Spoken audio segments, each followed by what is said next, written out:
This is the Jayhawk Sports Network, powered by Heartland Technology.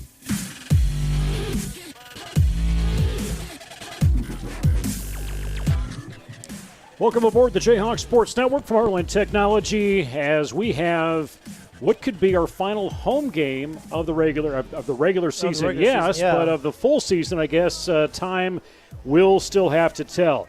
It is our third home game of the season. It is the last scheduled one, and Osage is here for a homecoming game, and it's two teams still looking for that elusive second win. Jesup 1-3 right now. After a loss last week to Denver, Central Springs the week before, Hudson the week before that, but opened up the season with that 31-8 over North Lynn. Then you look at Osage and their 1-2 record, losing to St. Ansgar in that opener. Had to take a week off, canceled game with Clear Lake, came back, lost to Columbus Catholic 34-7. They got their first win 22-13 a week ago. It is homecoming. It is not senior night. We already checked that off our list for 2020. We did. And we are set to go. This is Nate Clayberg, Jason Pilcher. We are in the press box tonight, the Lorient Sabres press box at the Jesup track. And Anthony Baugh is on the Magical Suitcase producing, as well as Eric Clark on camera. Got to get that second win, Jason. Got to get the second win. They have one win in the district. That's their win. They have win against Sumner. Yeah, they beat Sumner Fred. Right, last week. So that was their first win of the year. They have a win in the district. We have one win. We're 0-2 for the district. We played a couple tough teams, or played them tough. We just haven't scored the ball well when we get inside the red zone. We talked about it earlier tonight, me and you, just off the air. We had like 3 chances last week inside the 20. We had 3 turnovers. We lost 21-6. We had our opportunities. Hopefully this week we keep control of the ball, and we march the ball down the field, and we get inside the 20, we've got to score. Yeah, Coach and I talked about that on the Jayhawks on the Move earlier today, and talk about how that lets the wind out of your sails. Getting stopped within the 10 3 times, giving up the ball 3 times. Yeah. You got to really try and overcome something like that. Exactly. I think the one turnover we had the fumble, they turned around the next play. They fumbled it, so we recovered it almost the same spot as we lost it. We had an interception. We were driving not quite inside the 20, but I think we were getting pretty close. The one time we had a drive, I think we were pretty much on the goal line, first and goal from about the 2-yard line, and we didn't come up with a score then. So hopefully tonight that changes, and we can put some points on the board. And our defense has played well this year so far. We've only, the highest point total we've given up was 21 points last week. Denver had a pretty good quarterback that, he led the team in rushing. He also, of course, passing, but then he also was a leading tackler for him last week too. Yeah, and they're not, I wouldn't say they're a multi-dimensional team looking at Osage. Heavy on the passing. Yeah. Heavy in there when you look at Ben Miller, 157 yards so far for Osage. And the receiving end, Colin Moeller, the senior quarterback, 28 of 69 completions, 413 yards. And Jace Pilcher, he's mixed it up. He was leading rusher last week and also had quite a few yards in the air. Yeah. So then we're also looking, down last week. We ended up losing Brady Dahl here in that second week, and he underwent surgery yesterday. Sounded like everything went fine. Yeah, his mom said that everything went pretty good, as well as planned. But Jesup looking at 484 passing yards on the season compared to 413. But Jason, we got to really see the difference this year or tonight. If we can get that running game going, we've got almost 400 yards. In difference between rushing game between them. Yeah, if we can establish a run, you always hear coaches say you always want to establish a run, even if on a passing team. If you can run the ball, that means they have to come up and support the run, and that makes the pass even tougher to defend if you can run the ball. Yeah, but they've got almost 30 more tackles as a team than we do for the entire season, and that's playing one less game. So we'll have to keep an eye on that as well. Yeah, exactly. Big squad. We'll talk about it more here in just a little bit, but we're going to turn things over as the Jesup High School Marching Band honors our nation.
We are set to go here very shortly. This is the Heartland Technology pregame show as we wrap things up with the Jayhawk Sports Network, brought to you by Heartland Technology, this area's leading provider of high-speed internet as well as U.S. cellular provider for this area.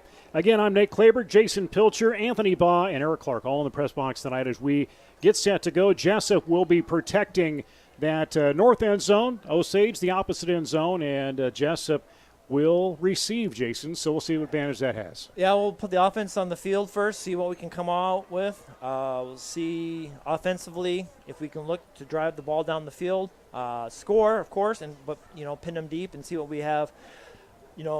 We've never played Osage in pretty much anything that I can remember off. So football, this is the first time. So really, both squads don't know much about each other besides seeing each other on tape. Right. They don't know the athletes like you do. Like we play Denver, Sumner, Fred, Columbus. Kids know each other. They played each other in football and other sports, basketball. But here, this is coming out of the chute, and no one knows each other.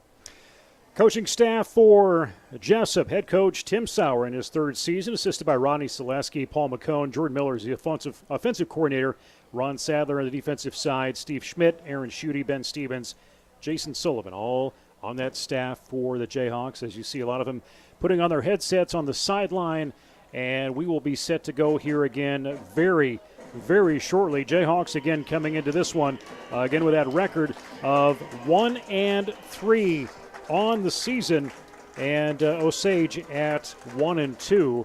And just kind of reviewing some stats here, and you look through sizes, Jason. There's some big boys on that Osage side. We went down on the field there, and I looked up and saw them in person. There's some wide receiver, and their linemen are pretty big, so we're giving up size at pretty much every spot. So hopefully we can wear them out, attack the gaps, and get to the quarterback and make sure that put some pressure on him so he can't get his feet set to throw the ball. Yeah, you got some big boys down there, at least weight-wise, 245, 260, 215, 215, 330 in there even. So, he's a big kid. I saw him out there moving around. He's probably all 330 pounds, too.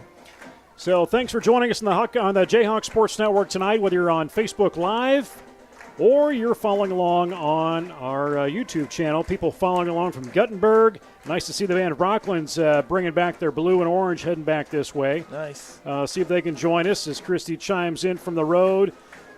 People hanging out in Waterloo and Olwine and wherever else they're all at. It's a great night for football. Last week was really good. Tonight might be about the same as last week, maybe just a little bit more on the windier side, but still a perfect night for football. Yeah, we, there was some pretty good wind today. Kind of made me wonder how tonight would be, but that flag has just dropped a little bit more. Yeah. So we're looking at Brody Clark-Helbert back to return along with Brody Kresser. BCB, when we hear that, that's who we're talking about. If you don't know, Brody Clark-Helbert, he's a junior. BCH. And, he's got 3 returns. Brody's had 4 so far this year. Both averaging about 21 yards on a return. I thought when I looked today on quick stats, I'll have to double check, but I thought Brody Kresser was leading 1A, or he's pretty close up there for interceptions for the season so far. So for Class 1A, Brody Kresser is pretty close. I don't know if he's leading but he was pretty close to the top for interceptions for the season so far.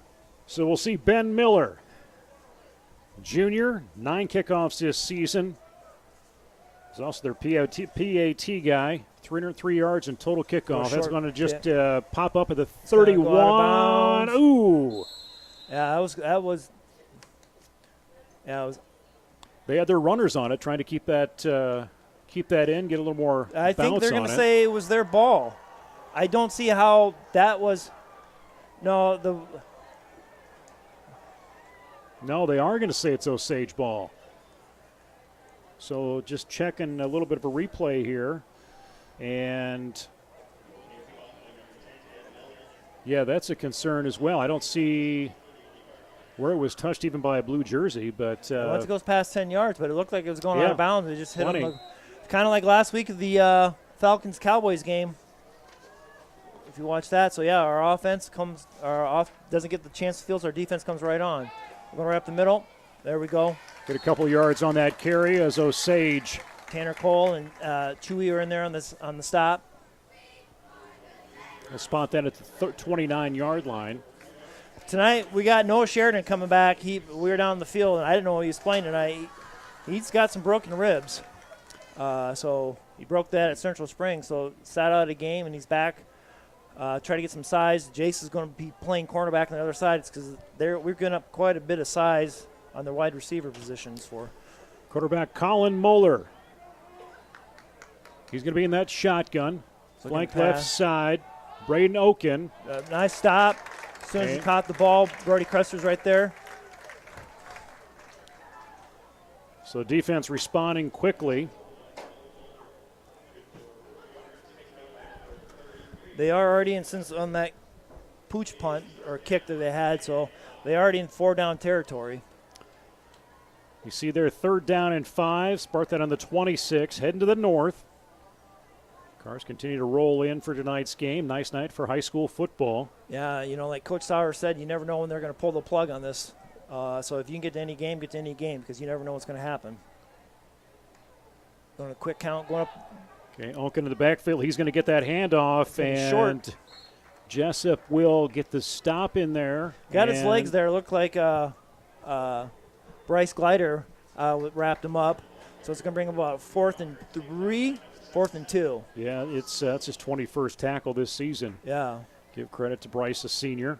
He's really stepped up his last year of school. Yeah. Baseball-wise, boys have noticed a huge difference in him and confidence-wise. It's fun to see. 4th and 2, they're going to go for it. Going to get some pressure back there. Going to go right, dive up the middle. He's going to keep it, take it up there, and finds the opening, finds the first down. We had some pressure back there.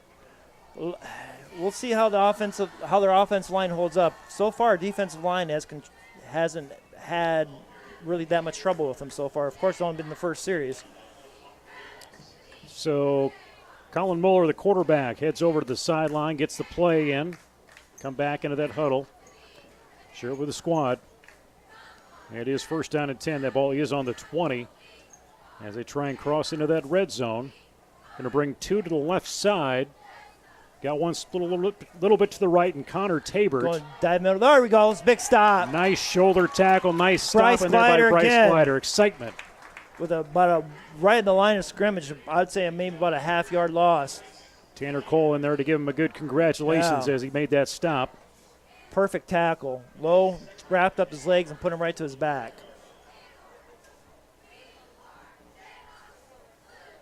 So you got maybe half-yard loss, if any. Anything, yeah. It was right at the line of scrimmage. Quinn sent Havel out to the right side. He's going that way. And a quick pass is going to be short. It's going to be short. It looked like Jace went for the interception there, and they met right at the same time. Well-timed play for them. Brody Cresser in on that play as well. Yeah.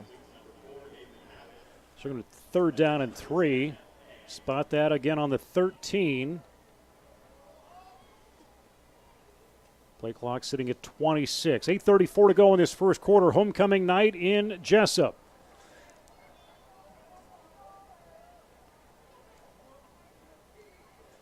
High snap, but they're going to run it. Fake on the run, but looked like we're going to cross it over to Havel, or was Ben Miller in there for that? Yeah, they did the quick draw or fake draw, pass incomplete. Brings up a 4th and about 3. Of course, they're going to go for it. Let's get a stop here, boys.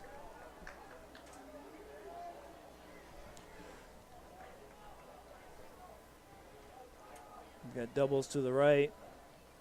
Single guy over here. Havel's on the left. Motion guy. Defense ready. It's going to pass. Quick little bounce, not going to work. I don't know if that ball, got tipped. I think maybe the ground just short. I'm going to think Beast now, Carson Lena maybe got a hand on that ball.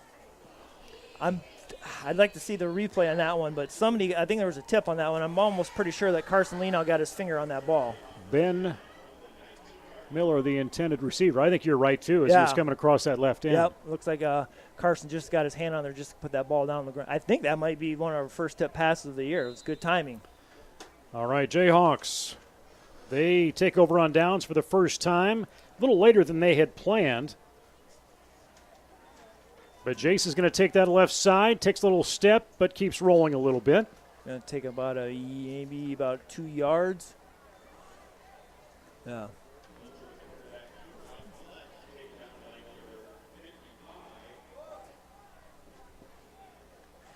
If you're watching from home, if you watch high school football anymore, nobody huddles up hardly anymore in high school or college. It's all wristbands.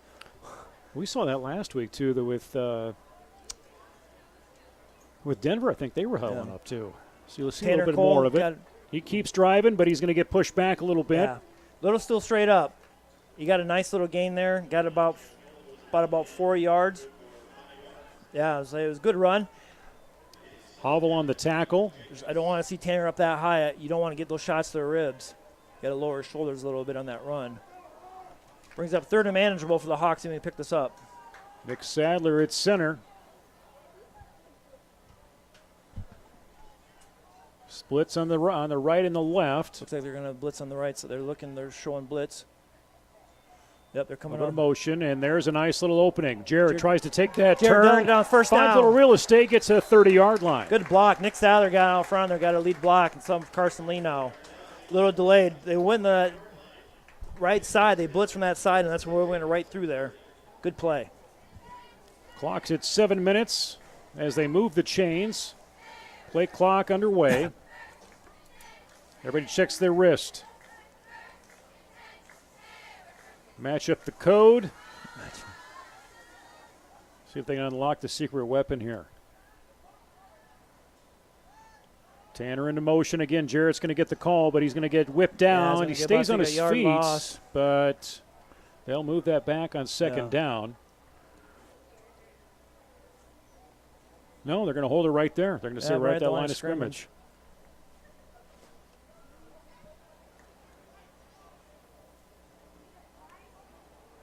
Second and long, let's see what we dial up here.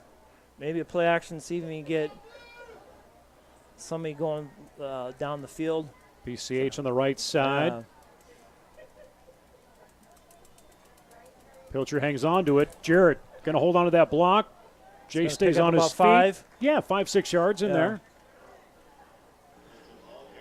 Yeah, they're going to give it to him about 5.5 yards. They'll give him a generous spot.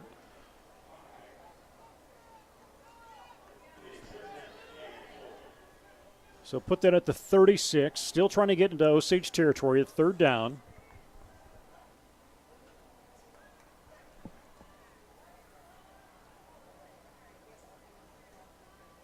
And Osage looking to blitz on that near side.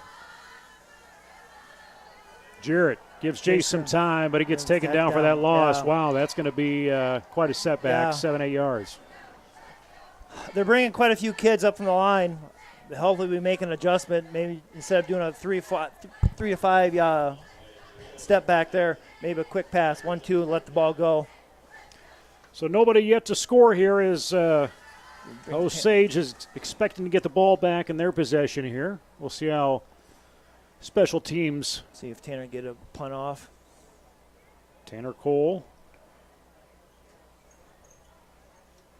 in that punting position. Good snap. Take a bounce. Yeah, he'll probably get a 35, 34-yard bounce on that. And that's his 12th punt of the season. Get about 30 yards every time he goes out there and does that. Yeah, he does it well. You know, he's not the quickest punter, but he gets a good leg on the ball.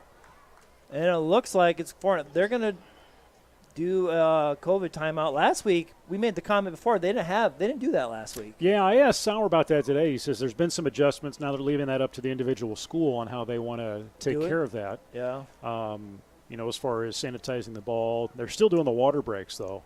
Are they? They're still keeping that in there. It wasn't a bad drive for us. Make some quick adjustments. Looks like so far they're going to bring 2 or 3 guys blitzing every time. So hopefully you can make those adjustments, get a quick pass. We had that one run play where Jarrett went the right pass where they blitzed. So maybe we can do a 3-step drop, get a pass out, and get a guy out there in the field and make him make some plays. This is the Jayhawk Sports Network from Heartland Technology. Thanks for everybody following along. Got people in Bonita Springs, Connecticut, Ankeny, all joining in, following the Jayhawks on homecoming. Still looking for that first touchdown, but also looking for that second win of the season and their first win in district play. It's coming close to an end here, Jason. Believe it or not. At least the regular season. I was talking to somebody today. I was like, after today, there's only 2 more games left in the regular season for all the teams. And you see today, you see some teams scrambling. I think Cedar Rapids Jefferson is going to West Marshall to play. West Branch is going up to Maquoketa Valley to play today because some teams have to drop out. Oh, so they picked up some games. Yeah, they picked up some wow. games. We're going to that. Interesting. Catch through. Up. There's 2-3 touches in there, and we got to wrap up. Osage is going to keep going and get that first down. Poor tackling. Spencer Mooberry, one of their senior studs, keeps moving along. Yeah, Carson Leno had. We just got to wrap him up. Tackle a little high, and then number 24, I think, is that Carson or Carter Even. Wrap a little too high. You got to tackle the legs. 40-yard line is where that's spotted in Jesup territory. There's the snap. Try and keep it on the ground again. I think that's going to be a false start. I don't think they were set. Yeah, I was looking for the flag. There's just the one over there by the sticks. Yeah, false start. Yeah, false he's start. going for the quarterback. He's instead of yelling on a snap count. I don't know if you can see it, but he's clapping his hands. He's doing a quick count, almost there on the clap, which you see some, teams do now. You see a lot in college. You see it, instead of doing a snap count, they'll do the hand clap. I don't think the far wide receiver on the right side was set. Play clock, we're getting right down there. You got 4 seconds left to go on it. Yeah, he did it. There's that snap, and he gets pressure and picked off. There you go. Jayhawk get the ball back, and Parker gets past that 41-yard line. Nice play. Good heads-up play by Parker. Yeah. Playing center field back there. We put some pressure on the quarterback and made him throw the ball before he wanted to. Parker made a nice play in the ball. Well, they were getting so much pressure with that play clock ticking down. Yeah.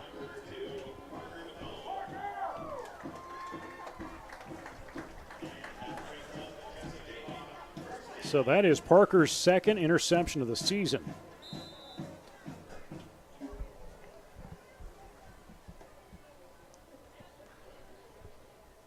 I teased him the other day, or a couple weeks ago it was. I saw that he's taller than his sister that graduated, than Peyton. She's checking in from Dubuque tonight, too. Good deal. Put him in motion. Pilcher, handoff. Jarrett sees a little opening. He's going to keep that chain or keep that stick probably about the same place. No gain.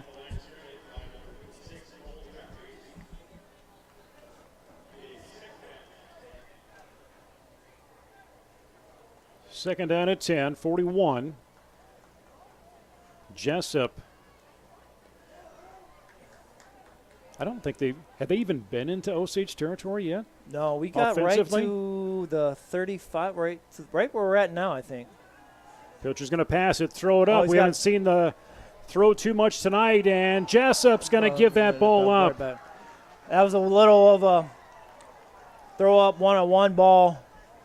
Could go either way. Avery Aben will pull that in on the reception or the interception. I think that might be their first interception of the season. Yeah, him and Brody were fighting there.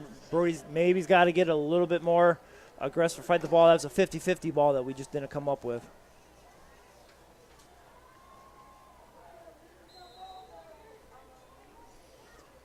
I think Jason threw to him a little bit. If he'd have led Brody a little bit more, it made it give Brody a little bit more. You got to wrap up. Then we're getting the back line of scrimmage, and it's going to give up about 5 yards. For a team that, on paper, we were going to look to the air, they've kept it on the ground quite a bit. They have. They haven't. When we watch them warm up, they've got some big wide receivers.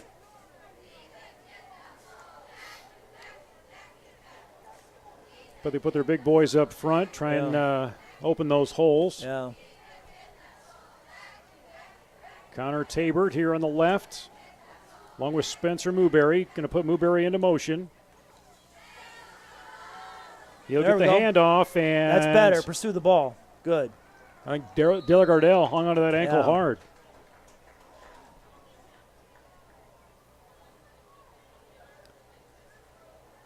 Beautiful night for football. Lights are on. Brings up 3rd and 5. See if we can. I would think they would be, if we can hold them here, they'd more likely like to punt, but we'll see. Hopefully we can stop them here. Osage lines up on that 45-yard line. I don't think they were set again. And out of the reach, intended for Spencer Newberry. If I'm Coach Sauer or I'm the coach on the sidelines, I'd be watching that. I mean, they're doing that quick snap, his hand clap. So we should get the ball back or right about where we'll see what Brody can do. So pretty much the turnovers wash each other out, hopefully. So Brody back to receive. I saw the punter. I think he's more of a rugby style, yeah. He's going to run. No, he's going to run it. And he's going to be short. Wow. Yeah. I was just saying that. I watched him warm up. And he's a big boy. He's a big boy, and he was doing the rugby style. And he, that wasn't a bad play on their part. They're right on the 50-yard line, so it was probably one of those tweeners. Coach probably said, if you see a gap, maybe take it. If not, try to punt the ball. So we pretty much get the ball right back where we had it.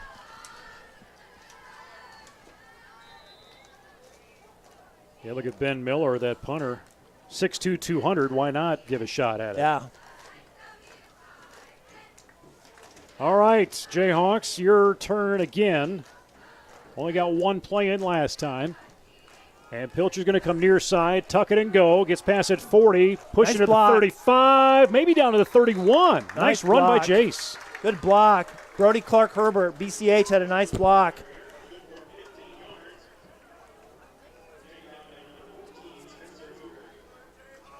Yeah, BCH had a nice block. He held his guy straight up without holding him, and Jace was able to get another about 5-6 yards. I still like saying Brody on that one-on-one coverage. I'd like to see if Jace goes back to him, maybe try to lead him a little bit more.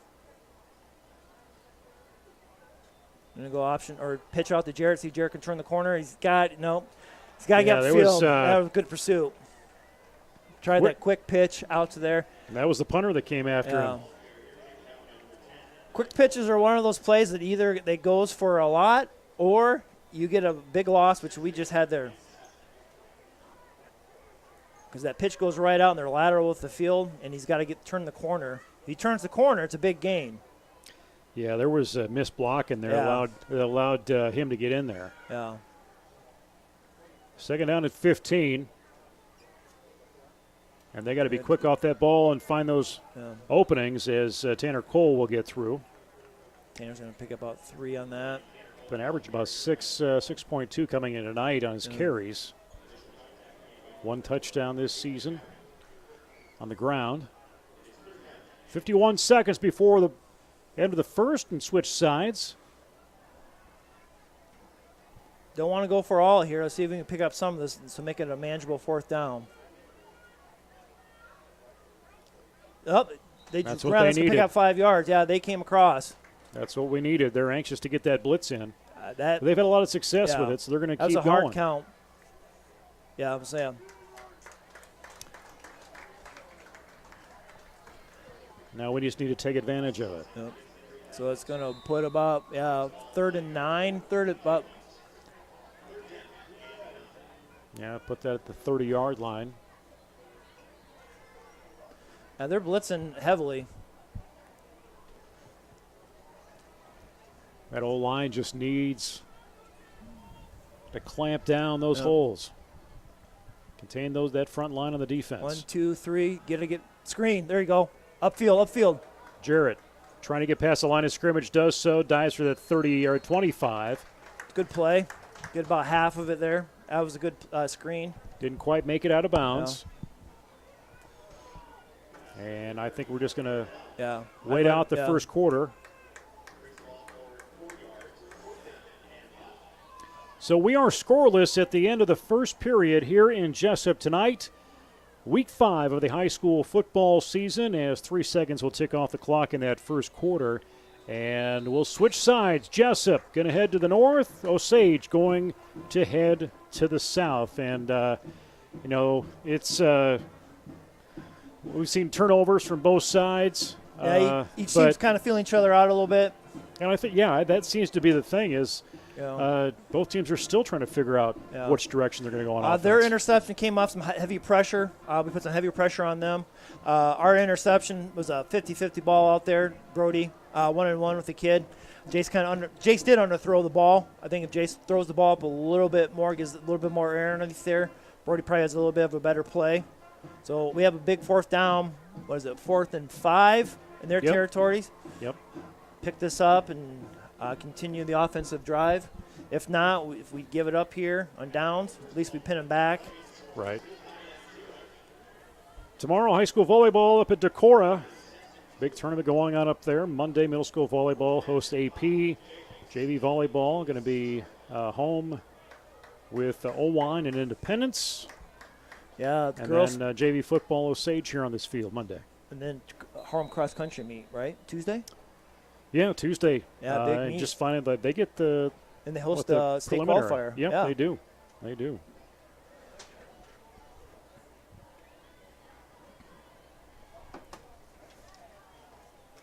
Bring it. Whoop.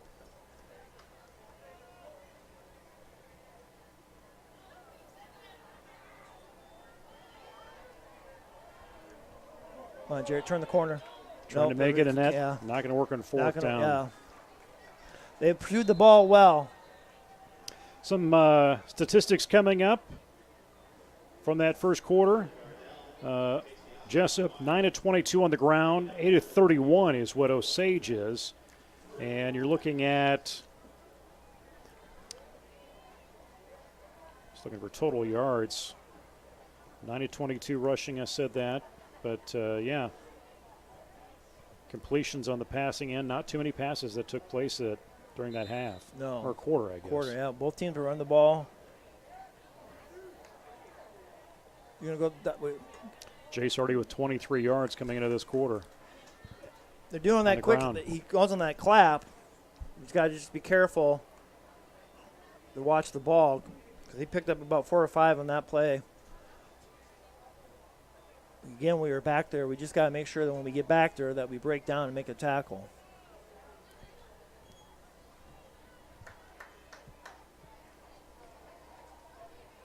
Second and 7.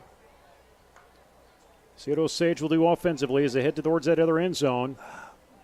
And he continues to get 14 continues to see progress on the ground. Yeah. Just keeps at it. Spencer Moody. Yeah, Merrick Sly was back there. Just couldn't get him wrapped up, and they picked up the first down. Merrick got around the corner, gave up contain.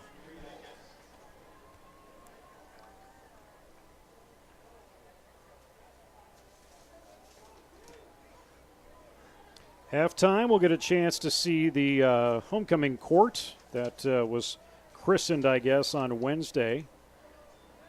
Come across again. Pressure. Osage sees some pressure, force away the ball. It's play. Loose. It wasn't caught. But you got to give credit. Sly got back there and put pressure on the quarterback. Almost got the sack. He was able to get the ball off. We were able to tackle, and they dropped the ball. Nice play, Merrick Sly. Intended for Ben Miller. He was right there to get it, but defense responded with some Merrick pressure. Comes off, so brings in Carcelino back in. Carson took a couple plays off. Maybe get some pressure on that side, too. I'd like to see Noah Sheridan get back there.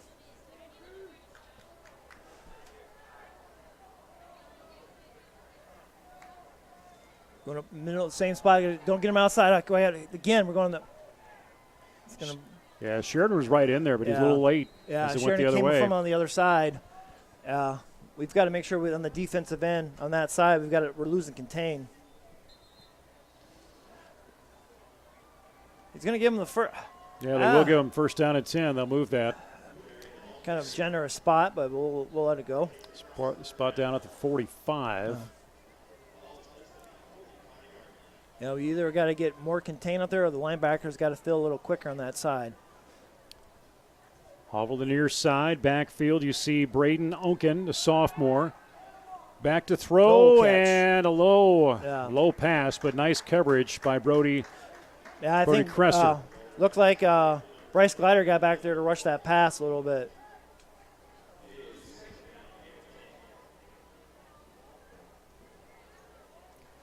Brady Dahl checking in on Facebook, watching tonight. Hope you're feeling well, Brady. Yeah, he's going to have – hopefully he should bounce back, hopefully stronger than he was, but too bad on a senior year. He worked really hard this summer, put a lot of time in. It's a shame to see. Noah Sheridan's going to get back there. Noah gave him the pressure. No catch. Yeah, incomplete. Incomplete. I would say the ball, I saw it here, bounced, the big number 4. Noah Sheridan got back there again, got some pressure. Good to see that. Chase Pilcher in on that coverage. 3rd down and long. Noah can beat that kid off there. That could be, Noah's a big, strong kid. Adrenaline will help with that pain of those ribs.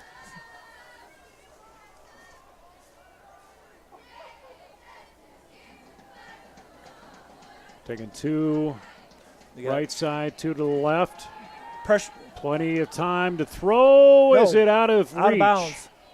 Yeah, out of bounds. Yeah, referee's there to put it out of bounds. Good coverage their coach was signaling for it there, but even then I think he knew right away. You don't see anybody on their sidelines. So it brings up that rugby style. See what he does here. Brings up a little bit of 4th down, and this is about 10. Yeah, 4th and 10. Ben Miller set up at about the 35. Wait for that long snap. Little rugby style goes up. It's high enough. And it'll bounce in front of Brody. It goes backwards, and Osage will jump on it. So that's where Jesup will take over on downs after that spot. And we will see the scoreboard remain at 0. But you can't complain about that necessarily. No.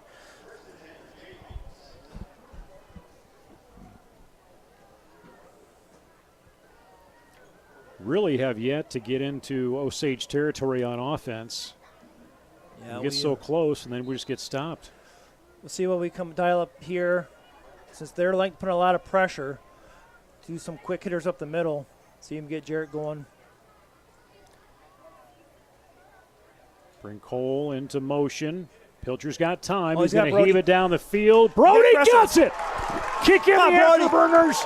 He's at the 10-5, touchdown. No flags. Nice play. 57 yards. He Actually, more than that. He had Brody 75 yards. Brody had 2 steps on him right off the line of scrimmage. I think they came up, tried to do a little bump and run on Brody. Brody went past him. Jay Slater right on the money. Brody walks in. 77 yards. Let's get my math right. How about that? That's good to see because we haven't been the first team to score since against the first game of the year against Northland. Beautiful pass play. Yeah. Ryland good. Through the uprights. Oh, they're going to say no good. Wow. I always like how they looked at it. I always like how they look at each other first, and then they look at each other, and then they don't. Then they kind of wait for the other one to make the call. They didn't shrug their shoulders first, did they, and defer to the other one? What's it look like in the replay? I'm just kind of watching that. Yeah, he went outside He went outside that left one, so got the touchdown nonetheless. 9:46 to go, second quarter. Jesup's 77-yard pass play from Jace Pilcher to Brody Cresser. He caught that, about the 25, 30 somewhere, and then just kept making room between him and the defenders. He had 2 guys that came up, looked like press coverage on him. Was able to get past him and laid it in there perfectly, and Brody walks in. Not walks in, he ran in. He had to run pretty hard there, but Brody made a nice play on the ball and a nice throw. So who's getting kickoff duties tonight? And that appears to be is Ryland getting Ryland the Ball's nod back again? There, he tried the extra point. So this will be his 4th kickoff of the year. Oh, Yexley had the extra point. Oh. It wasn't Baugh. Leave that up to Anthony to credit and to make sure that his son didn't get discredited. I just looked out. I saw him out there warming up, and I just assumed that it was. Anthony's in my headset saying, no. I'll just have to worry about Dave Yexley worrying about that. He's just right down here in front of us. Beautiful kickoff at that 10-yard line, and they're going to try and return that. Here comes Osage. Go. Nice play. The nice coverage. Glider. Nice Cole. coverage.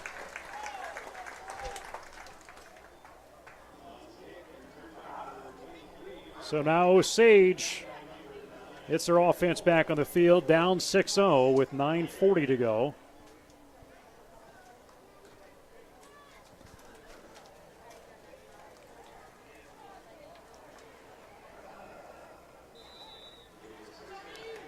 Nice night for football. Going to start getting colder after this week. Yeah. Or this weekend. Offshore ball. Ball is loose. We got the ball. Jesup on it. Jayhawks point to the north. Yep. They will. Our ball. Jesup has it. Nice play. They wanted the option. Bring it on. They've got a player down, looks like, or just frustrated. It looks like he probably got grabbing his hands. Ball's down on the ground right there. You never know what you get hit. That's going to be a. That's number 4. Nathan Hovel. Yeah. He's one of the leading rushers. Yeah, Brody signaled right away receivers. for him to come out, trainer to come out, so Brody must have heard something. So Jesup will come to the sideline, and big opportunity for Jesup to set that up on the 15-yard line of Osage, and it's the first time that Jesup will actually start a down in the opponent's territory. I said in this last 3 weeks, at Hudson, Central Springs, and then against Denver, we didn't score at Hudson, but other teams were the first team to strike on us. So hopefully this is a good sign for tonight. Gives us a good shot. We're inside the red zone, so that we got to see if we capitalize on this. 9:35 to go, play clock at the 20. Jesup trying to find their locations. Bring Fueling to the left side, along with Brody. Pilcher looking for that pass, a bobbled snap. Going to hang on to it, but he's going to get swung down for the loss of about 10 yards. Jason really wasn't ready for that snap. Yeah, there was pressure there trying to get that off with that play clock going down. Yeah, that's gonna take us out of. That's a big loss. That was a 10-yard loss.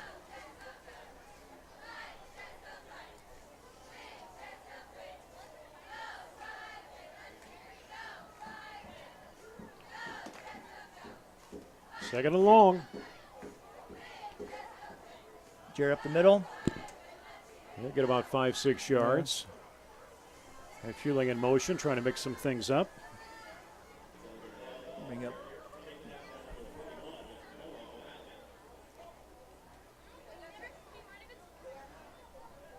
Try to get something to the sideline.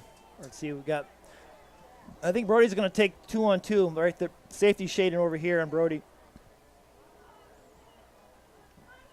We're going to go that bunch formation on the right side. Yeah, you see him huddled over there. He's got Brody on one-on-one on this side.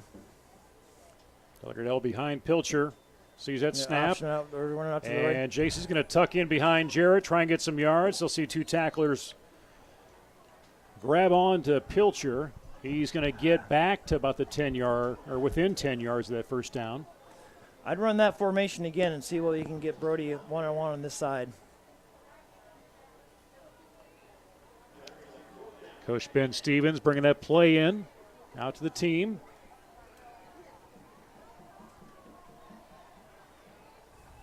Brody's here just off the left of your screen. He's going to along with Fueling from the Fueling. slot.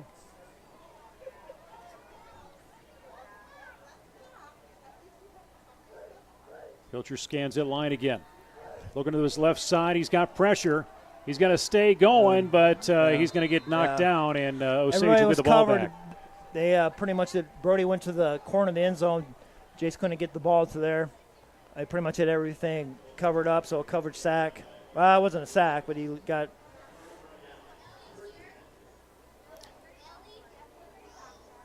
So Jayhawks back on the defensive side of things.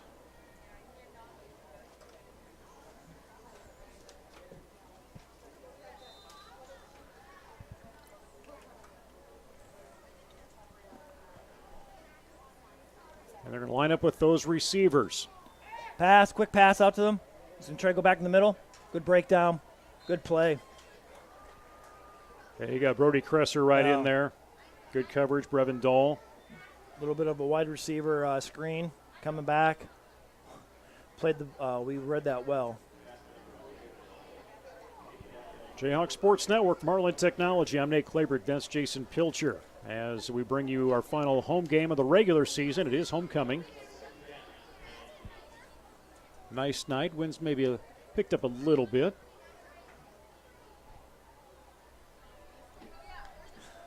There's that quick hand slap. Oh, yeah. And Wrap nice, him up. Very nice on the defense to break through and know it. Noah Sheridan back there and Merrick Sly and Tanner Cole. They knew where they needed to be. Yeah. Brings up a 3rd and long.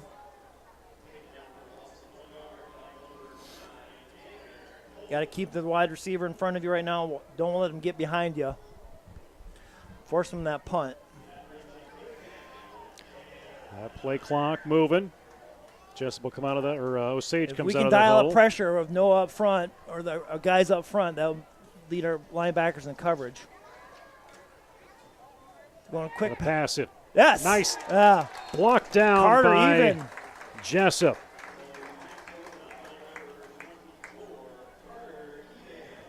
Right where he, right place, right time. Yeah. Carter did a nice job. By his body language, it doesn't look like it, but he made a nice play there. He's one of the kids, I think, see him get a little bit more excited that he made a really nice play.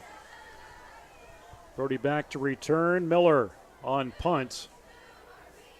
Little soccer style, boot with that right leg. It will come out of bounds. Yeah, it's going to be close up there. Coach Stevens says 48, but they're going to move it back to the other 40. Oh, no. Are they going to finally bring it back? Yeah. I was like, they do that. No, he's going to say the 45. He was all the way at the other 45. Maybe you look there, and I'll give him. No one's arguing the fact. Referees call the time. I suppose Stevens was in his head. Maybe.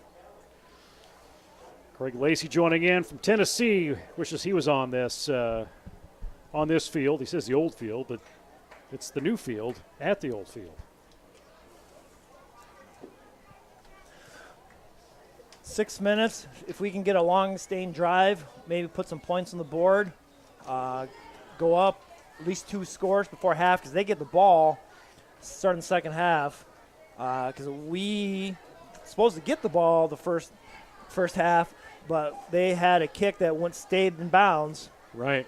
And they recovered it. I have to watch that again on replay I like to see where the touch was. That changed that all up. 6 minutes to go. Halftime, we will present the coronation. You'll see the underclassmen court as well as the 5 high school senior boys and girls that were honored. Yeah, a little bit different. You were in there in the gym, pretty quiet for coronation, but school did. They let the parents in there, so that was really nice that the parents were able to see it, and I think the kids would be something that they're always going to remember the rest of their life. Nice to see that Luke Baldwin is staying busy tonight by bothering us. Yeah. Yeah. I'm going to just ignore his text. That's probably in your best interest. Cole. Pitch out to Tanner. Shot left, went right, finds a hole, twirls down to the 40, past the 40. Down. It's going to be a little bit short. Yeah, probably about a yard off. That was a great play. Tanner caught the pitch, and as soon as he got to the line of scrimmage, he kicked the afterburners off. Ooh.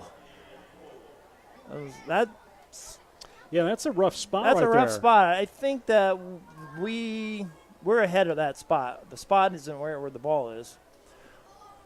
Yeah, it looked like his hip came down about the 38, and maybe got a yard back on that. Cole again. This time ago, Delagardelle, and he's going to get caught at the knees. Yeah.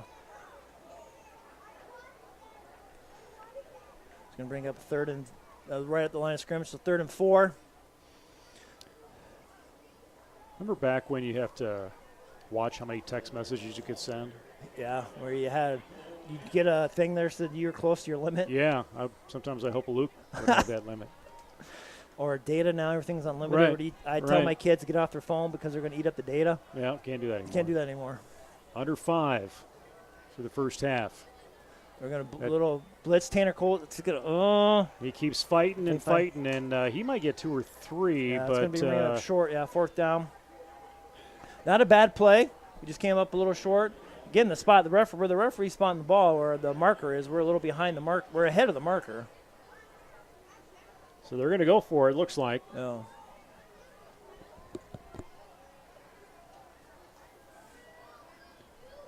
So they will tighten up on that line. They got that bunch over to the right. I like to run Jesup this on that right side. We'll see what we do. We got Brody Center going of the here. field. That's where that's spotted. And Osage trying to see what they're going to do. We're going to go deep. Oh, going to go right side. Ball intercepted. And Jace is trying to get that stop. And that was a bad pass. Interception for a touchdown. He didn't see that guy coming there. 41 yards. The ball. Or actually 61 yards. He went to throw the quick out and threw it right to him.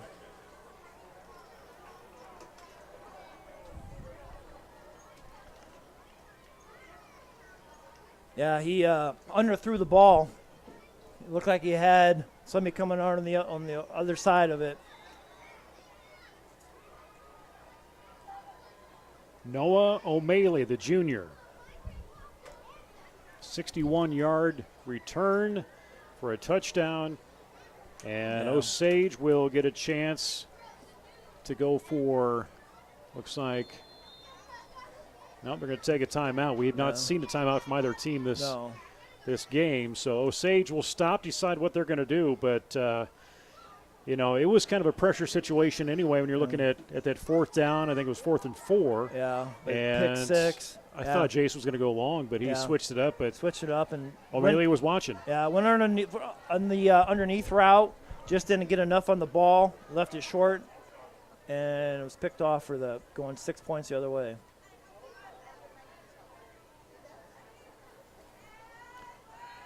Winds picked up a little bit. Jesup cheerleaders down front. They were front and center in the pep rally that took place this afternoon. High schoolers kind of come out to the field here and be in the stands. And Nick Green and Coach Sauer. Yeah, they did a nice job today with that. It'd been nice. Hopefully, it would have been nice if the little kids could get out, but with everything going on, the high school kids were able to get out there with each other. It was filmed phenomenally by Anthony Ball, though. He did a great job at that. Outstanding. Go middle up the middle. We're going to hold him. Yep. So we're going to tie Bryce it Leiter up. For the loss. He continues to excel on defense, and that time he holds it up. But tied at the end, 6-6. 3:55 end of the second period, we see Osage get that interception, go 61 yards. O'Malley makes it now 6-6. Yeah, I don't know. I'll have to ask. Later today or tomorrow. Maybe I'll bring it up tonight. We'll see how it goes, but see if what he thought he saw there. Underneath guy just left it a little bit short.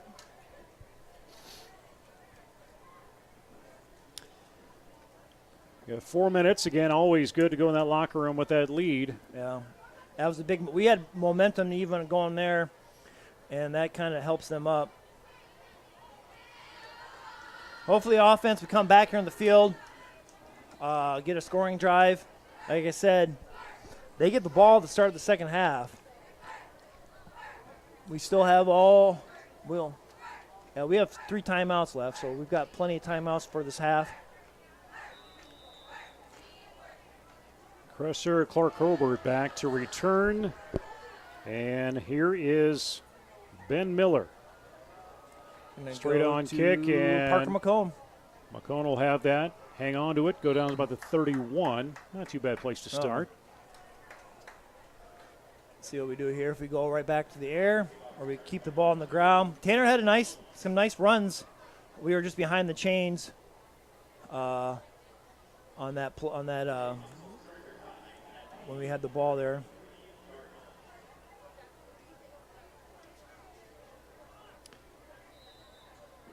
So McCone That's his second return of the season. We got a guy. We might have to call a timeout here. We're bringing an offensive lineman in that wasn't 73, so Camden Oshner's coming in. 13 seconds to go, and yeah, you got to be considering that right now. You've got the timeouts. Yeah. Well, we had plenty of time, so Cole goes into motion. Pilcher's going to tuck it around that left end. He'll get maybe a yard and a half.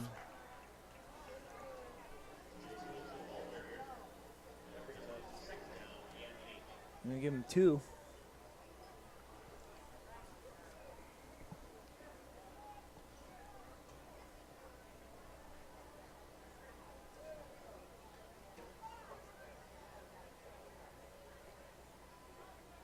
Second down at 8. Hands down. Play clock again at 11. Pilcher looking for an opportunity, and they did not see Cole Adam coming at him from behind. No.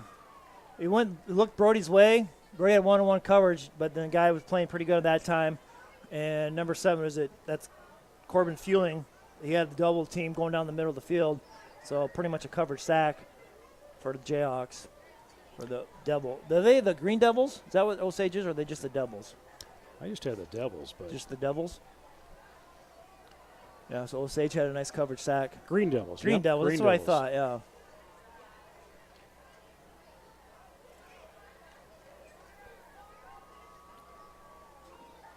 Pilcher back. Cole is open, but trying to get one to Brody. Brody and just Cresser, just not enough. Yeah. Yeah, he had Brody going down the middle, just kind of missed him.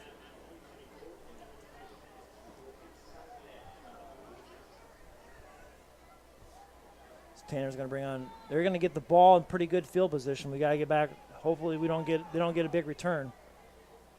Tanner's got to get this. We got to block up front.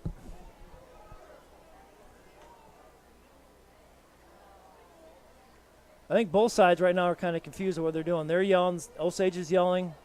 I think Sauer's going to take a timeout. He's sure thinking about it. He's watching that clock, waiting for that play clock to go down a little bit. Yeah, he's talking in that official's ear, and there it is.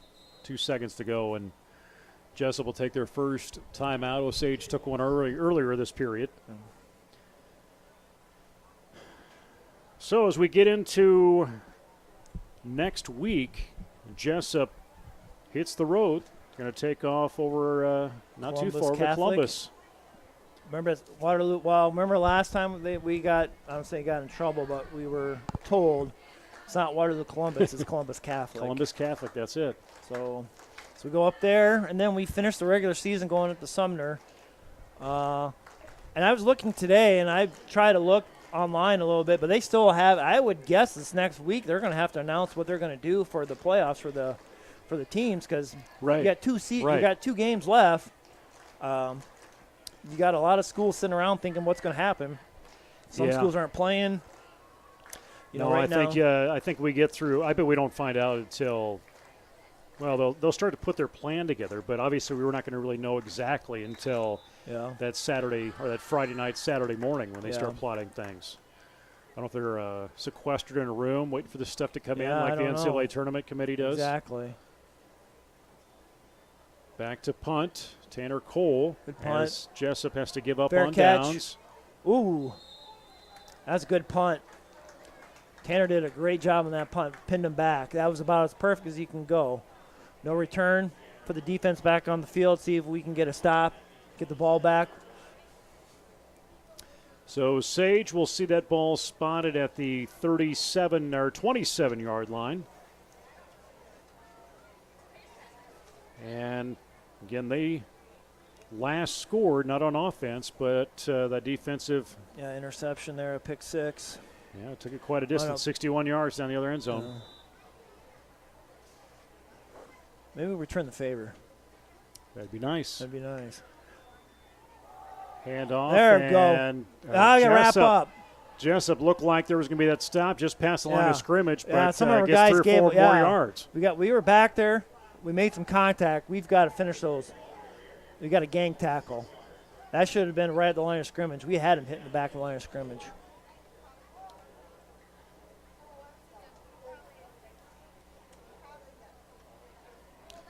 Jesus Silva up front. Jack Moss in there as well. Moss 193, 6'2". Jesus 286 foot. Same middle right there. That's better. And still got to try and wrap him up. Jack Moss in there. Yeah. Gets a shoulder into him. Advance that a little bit. 3rd down and about 3. Yeah, it was big. Jack Moss, number 75. Sometimes you don't realize. I saw him today or the other day. He's a big kid. Yeah, he's a He's hockey only kid. sophomore. Yeah, he's a hockey kid. Yeah. All right, let's get him off the field here. 3rd and about 2. 3rd and 3. Colin Muller gets that snap on the clap. Quick pass to the outside. Yeah, and Brody nice almost. That was eyes, almost. Brody. Yeah. Another half step. Brody's in front there, and Brody's going the other way. Pass intended for Braden Oaken, the sophomore.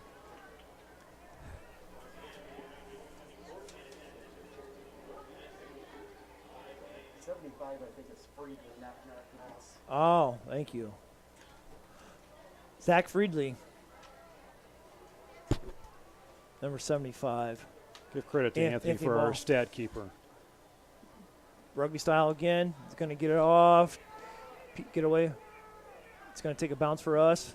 Go back to the 41-yard line. Minute left, 2 timeouts. Hurry up action here.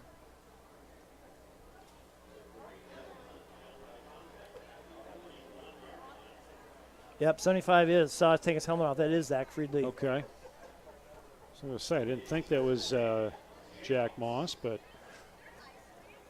Well, Jack's got the mullet, so you don't see the helmet right there. He's got the hot. Oh, I don't. Yeah, you'd see it hockey hanging hair. out. I guess they call it. They don't call it mullet. Call it hockey hair.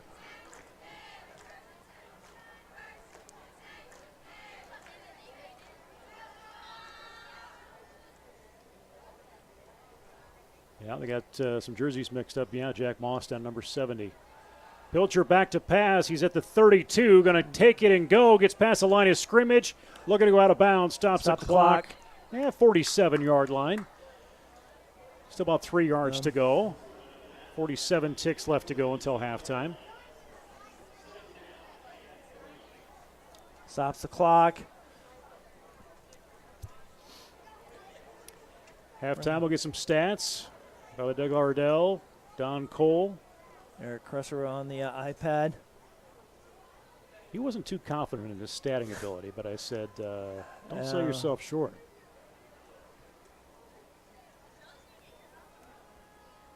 Pilcher has a little bit of time. They're snaking in on him. Get out front. He's got to turn the corner. Get out of bounds. And he does it at 49. It's going to stop the clock with the first down. Takes him all the way to the bench, almost to the track as he rolls through. Should be first down. I'm going to say, yeah, we already the. Ooh. Are they going to measure that? It's way in front of the. I don't think there's much the. No, they are going to move it. I was going to say, yeah, I don't think. It's pretty. It's our turn to get one of those. Yeah. 38 seconds. Jesup and Osage tied at 6. Both these teams coming in with one win on the year. Osage with 1 district win. Jesup had the open victory with North got Brody Lynn. again. And Brody pushes off, pulls it in, gets out of bounds. He touches it about the 11-yard line. Yeah, that I'm going to say you called it referee no flag. I'm going to say that's incidental contact. That's incidental contact. It's on the language, right? Yeah. He didn't. Brody did a nice job because he didn't extend his arms out. That's the one thing. Brody did a nice job. He did not extend his arms. He made a bump with up on the forearms and did a nice job and didn't extend his arm. Yeah, there was a little bump in when he pushed him on the, just touched him below the shoulder pads on the backside. Set it up 32 seconds to go after they move the chains. 1st and 10, ball on that 12. 11 seconds to go, play clock. Jesup still has 2 timeouts. That's what brings us up 5. Nice hard count. Osage saying, no, it was Jesup. You got one guy pointing off, just trying to defend himself.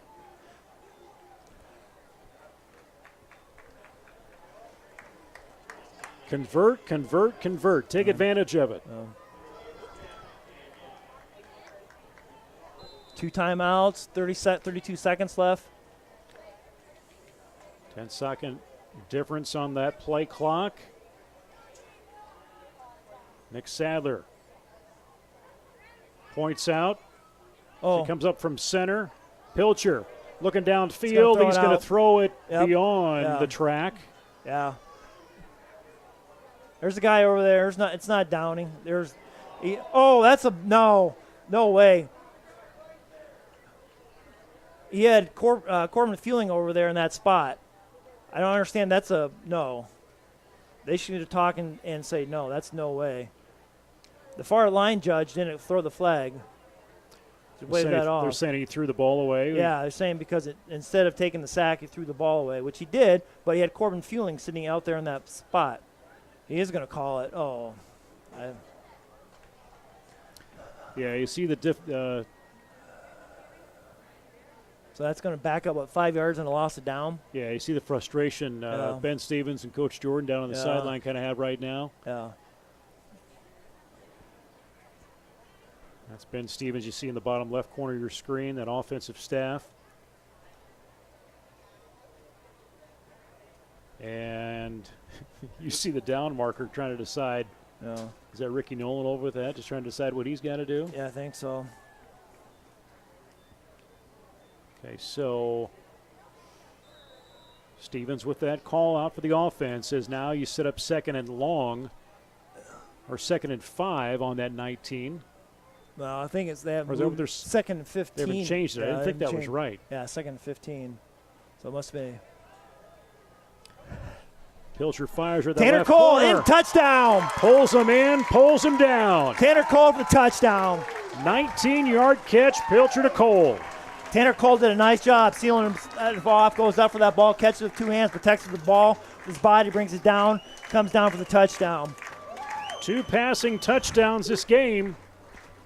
And Jesup will go into the locker room with that lead as long as we're conservative on the kickoff. Yeah. But that is what we needed to see. And let's see if we can get an extra point or 2 here. Yeah, here comes Yexley. So Yexley's going to line up. Another soccer kid. He's going to try and take it off that right foot. That's good. That is good. They didn't even look at each other that time. Yeah, that went right down the middle. We needed that drive after getting that. Their defense played well. One bad pass from Jace just kind of didn't lead the kid enough. I think that was Corbin on that side on that pick 6. Just kind of threw it underneath it. Tanner did a nice job going up getting that ball. 19 seconds to go before half. Jesup, 19-yard pass play. Pilcher to Cole. Yexley with the extra point makes it 13-6. And halftime is approaching, but we needed to see that right there, Jason. Yeah, we got down in that red zone. We had that intentional grounding, which we'll let that go since we scored the next play. But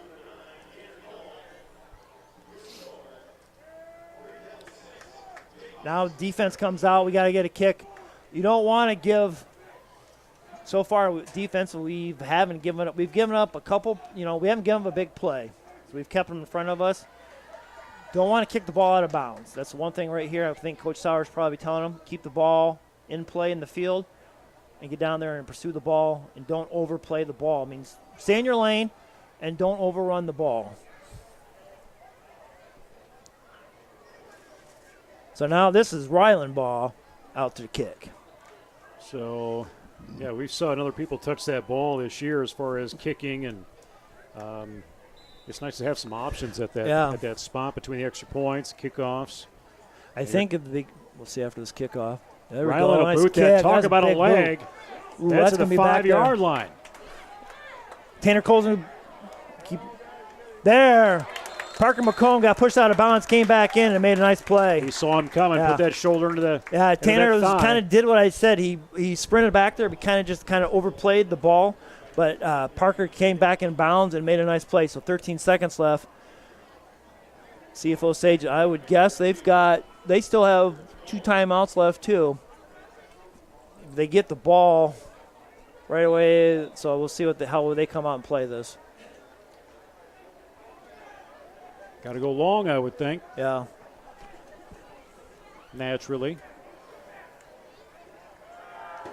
And there's some time. Sheridan tries to push in, and he dropped it. Wow. He had the opportunity. Ben Miller was the intended receiver. Yeah. Corbin feeling right there. He's got to come up, maybe turn towards the ball a little bit more.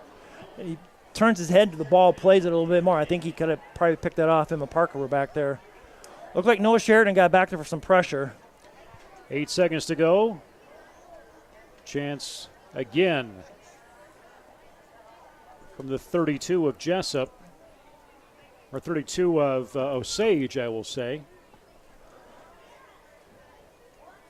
Play clock coming down, sitting now at 7. This probably could be their last. See what they can get away with. There's time for the pass, and it's caught by Miller. He'll get the first down at the 30-yard line. There's going to be left 1 second left, I think, on the clock. Or 45-yard line, I should say. Parker did a nice job keeping it in front. 1 second left on the clock. Hail Mary time. Yeah.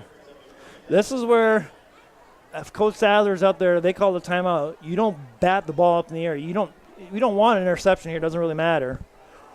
Timeout wanted by Osage. They will get it. They've got one left. So you might as well use it. Might as well use it. Or two. They had two left before that. Yeah. You're told here, knock the ball down.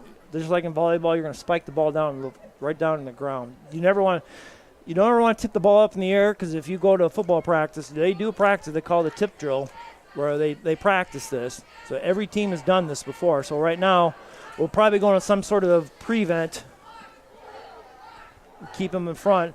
For a high school kid to throw this in the end zone, it's going to be a tough throw, but that's where the tip ball comes into play. The other thing is pass interference, because the half can't end on a defensive penalty, so they're also looking to probably doing that too, trying to get a pass interference. Coaches Rod Sadler and Ronnie Selesky giving that last. Rodney knows a few things about defense. He does. As Luke liked to call him the garbage man. Yeah. Yeah, so right now they're going to put Parker McClellan back with Brody back there with two safeties. Jace 2 in a deep cover on a corner. Sauer's going to call a timeout, see the formation they came out in, see if they change it up. Jesup will go down to one more timeout left. We're going to play this back and forth in the last second. I guess we'll find out. Coming up, schedule for Jesup.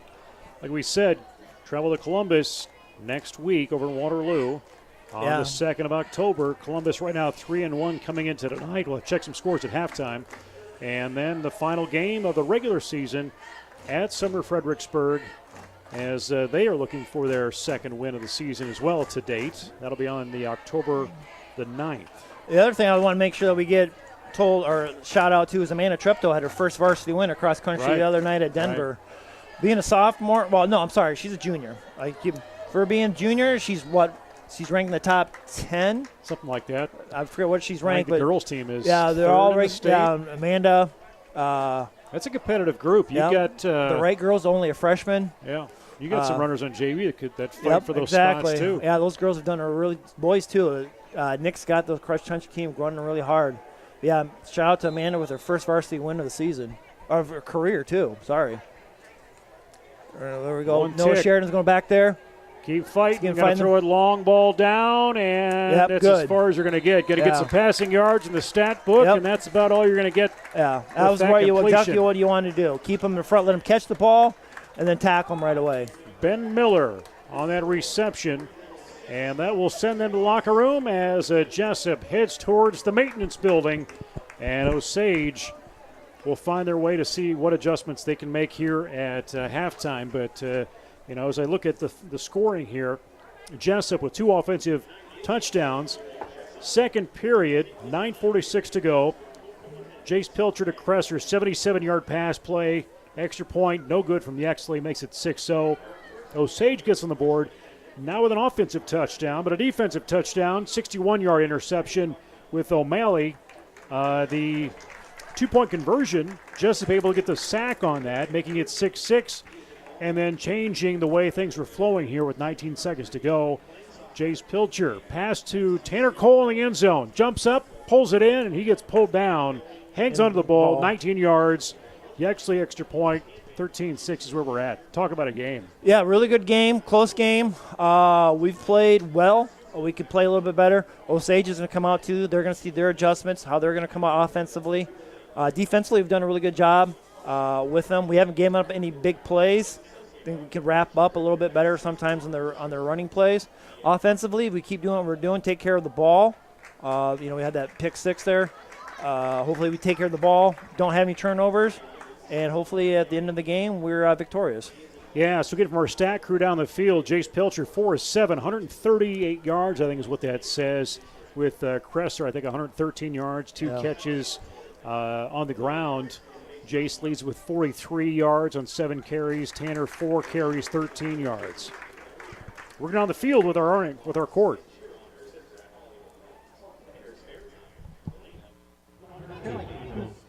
The world. Mason is the son of Scott and Jamie Even. In his free time, Mason likes to swim, watch YouTube videos, and hang out with his cousins. A fun fact about Mason is that he loves to sing songs by his favorite band, Imagine Dragons.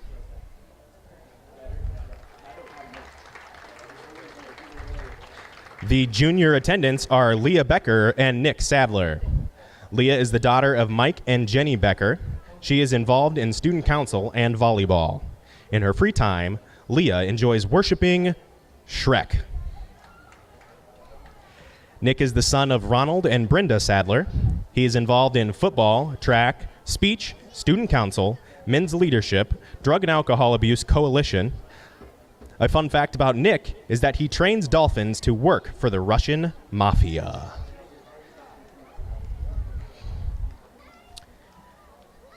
This year, we also have one foreign exchange student who is an honorary queen. Melina is a sophomore here at Jesup, but is originally from Spain. Her favorite subject is PE. Her favorite part about being at Jesup is the people and the peanut butter. Congrats again to all of our attendants and welcome to our foreign exchange students. Now it's time to introduce our senior court members. First up is Tanner Cole. Tanner is the son of Don and Michelle Cole. He is involved in football, basketball, and wrestling. Every now and then, Tanner enjoys doing a little jig. Jace Pilcher is the son of Jason and Annette Pilcher. He is involved in football, basketball, baseball, and speech. Jace enjoys watching Tanner do his little jig. Brady Dahl is the son of Dirk and Rachel. He is involved in football, track, music, and movies. Brady does the best job of disinfecting his coworkers' popcorn at the Starlight Cinema. Brody Cresser is the son of Eric Cresser and Tina Cresser. He is involved in baseball, basketball, football, and caps. In his free time, Brody enjoys spoon-feeding Tanner Cole. Help me give the King candidates a round of applause. And now for our Queen candidates. First up is Rachel Clayberg. Rachel Clayberg is the daughter of Nate and Kelly Clayberg. Rachel is involved with cheerleading, golf, and the Waterhawks ski team. She also likes to hang out with my friends and nanny 8-year-old twins in her free time. Rachel makes the food that Brody uses to spoon-feed Tanner. Kennedy Collins is the daughter of BJ and Gretchen Collins and Becky Collins. She is involved in gymnastics and coaching gymnastics. She is a lifeguard and enjoys taking her dog on walks. She likes to lift, sometimes, and hang out with friends. In Kennedy's free time, she goes and buys the food that Rachel makes to give Brody to feed Tanner. Morgan Fry is the daughter of Matt and Heather Delagardelle. She enjoys hanging out with friends, watching Netflix, and spending all my money on food. A fun fact about Morgan is that she has 2 wiener dogs that happen to be a little overweight, but she still loves them anyway. Jamie Toma is the daughter of Matt Toma and Steph Peterson. She is involved in volleyball, golf, National Honor Society, Women's Leadership Group, speech, and watching Netflix, and hanging out with friends. A fun fact about Jamie is that she has perfect British accents. Now your 2020 homecoming king and queen are Jarrett Delagardelle and Mara Moore. Jarrett is the son of Chad and Tina Delagardelle. He is involved in football and wrestling. One thing to note about Jarrett is that he is very sarcastic. Mara Moore is the daughter of Darren and Tiffany Moore. She is involved with cross-country, speech, and painting. In her free time, Mara really enjoys spending time with her cat. Let's give one more congratulatory applause to our homecoming attendants and homecoming court.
family at all the sporting events throughout the year.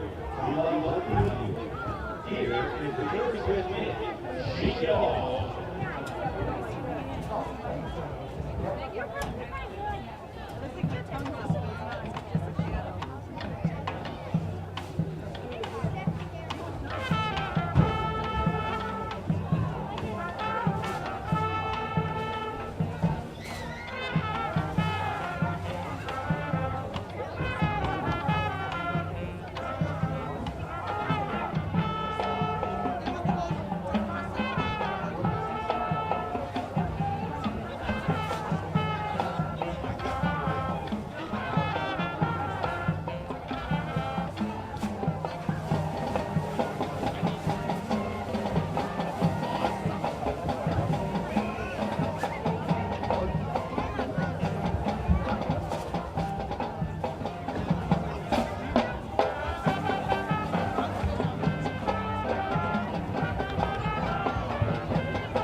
Welcome back on the Jayhawk Sports Network from Heartland Technology. I'm Nate Clayberg. Jason Pilcher joining me inside the Lorient Sabres press box here in Jesup.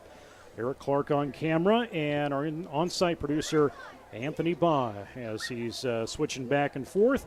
Welcome in if you're following on Facebook Live or on YouTube. We appreciate you joining in from all across the country. Did want to give credit out. We were talking about Amanda Treptow getting her first, but I want to make sure Nolan Evans had his first varsity run as well. That came in. Exactly. Nolan, he took a first place too over Denver, so that was pretty sweet to see. Because he's a junior too. I think so. Yeah. Yeah, he's also junior too. So that's really good to see. So Jesup out there as they warm up on that south end zone. And you're looking at the scores. You're joining us 13-6. How did that happen? If you're just coming in, offense-wise, Jesup's had 2 touchdowns in offense in that second quarter. 2 big ones, really. Pilcher to Kresser, 77 yards. Pilcher to Cole, 19 yards. Osage getting their only touchdown on interception, a 61-yard return. Fortunately, the 2-point conversion, there was a sack there, but also want to give credit to Jacob Yexley and the extra point to making it 13-6 where we're at right now. Yeah, so they get the ball start the second half. So we'll put the defense out there on the field. We'll see how we kick the ball. If Rylan Ball kicks the ball like he did the last time, that was a boot. Most definitely. So if he does that again, that's going to pin him back deep again, and maybe we get some pressure because see what Osage, they've been kind of mixing it up, throwing and running, kind of probably about, I didn't see the stats, but I would say a good 50.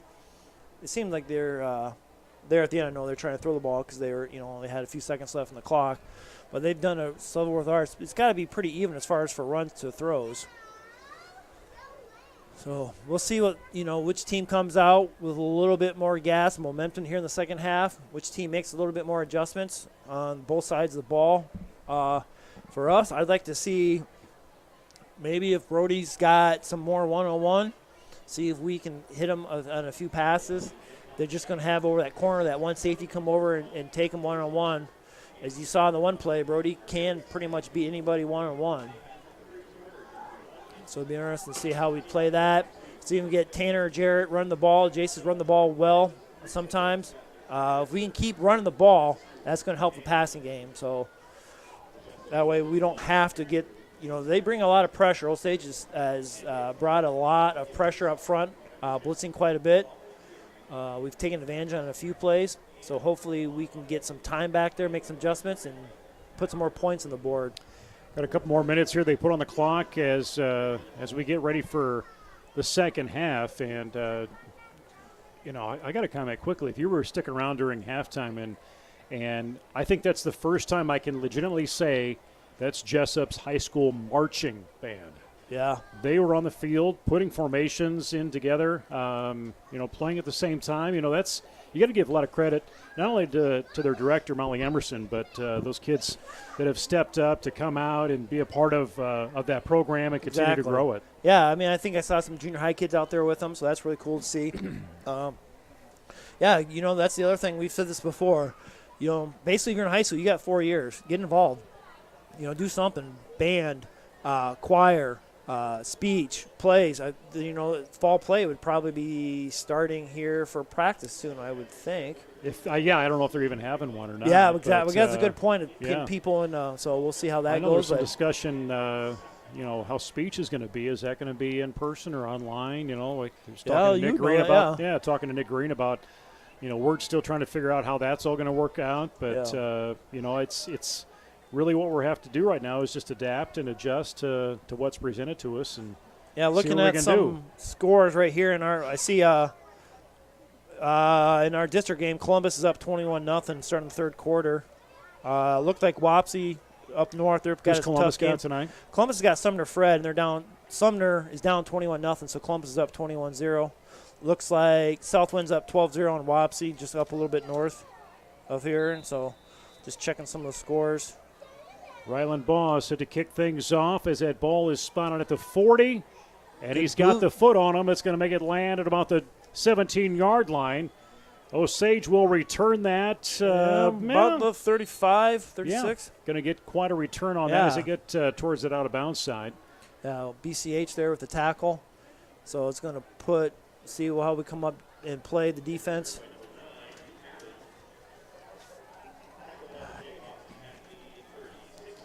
They're going to spot that at the 36 and see what adjustments. Defensively, we did okay. We got back there on some of their long runs. We got pressure back out there. We just got to make sure that we tackle and see how Osage comes out. We're going to go draw the middle.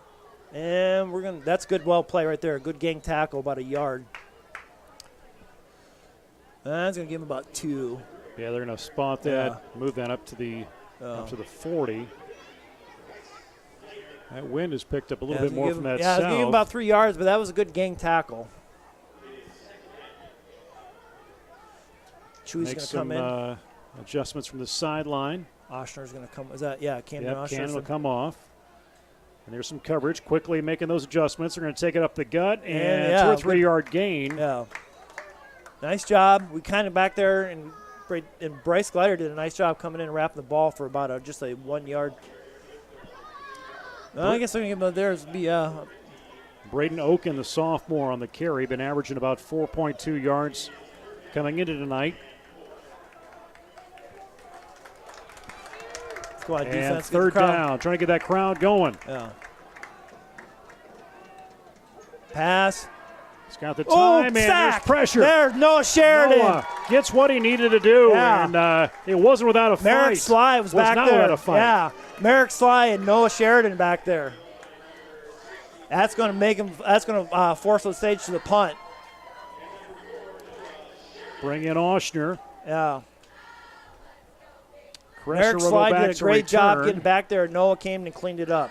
I think Noah's going to get credit for the sack, but Bryce was still right there.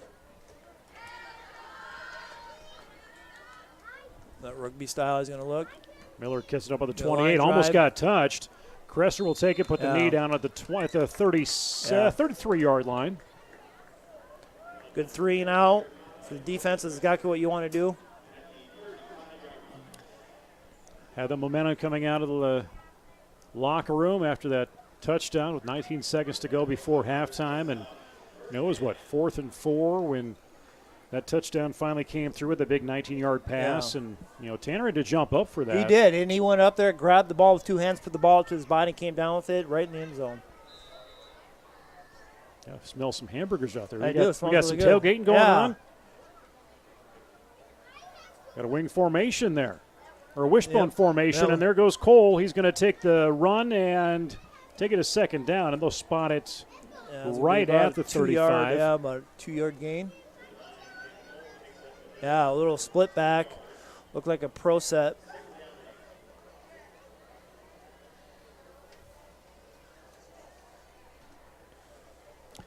Carson Lee now. You see him around that left end. Yeah, so we're going to go not quite the pistol, but it's going to go almost like a pro set split back.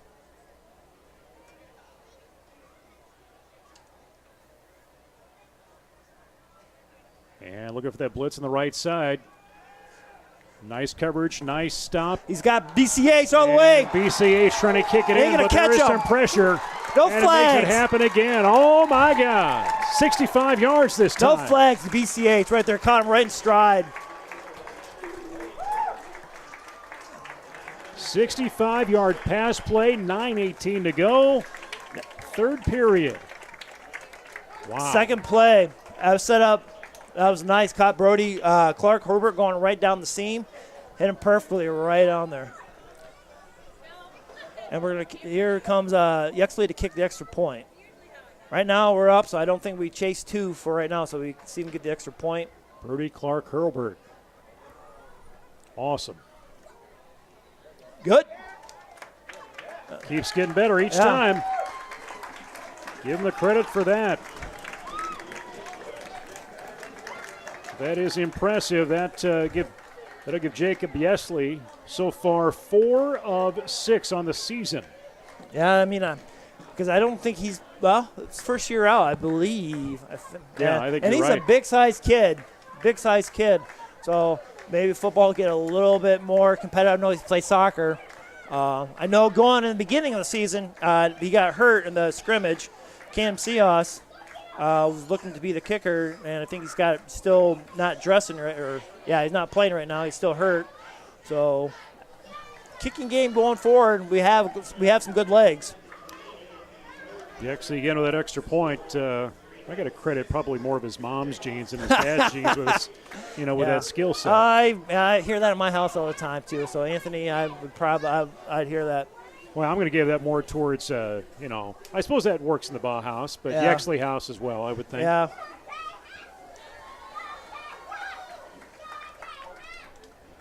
All right, deja vu. Here we go again. We just did this. Yeah, so if Ryland can kick the ball back there again, keep him back deep, get the defense back there, and have Noah Sheridan. Let's see what Osage plays this because they're playing behind. I don't know if they try to throw the ball a little bit more or keep with their game plan to mix it up, the run and the pass.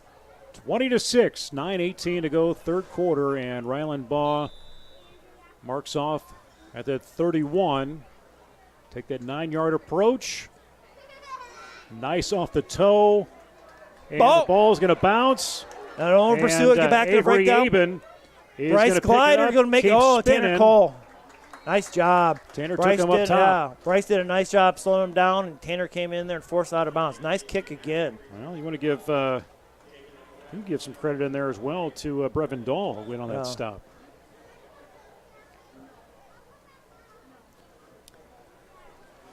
There's just a little bit of energy out there, isn't there? There is a little bit of a buzz, yeah.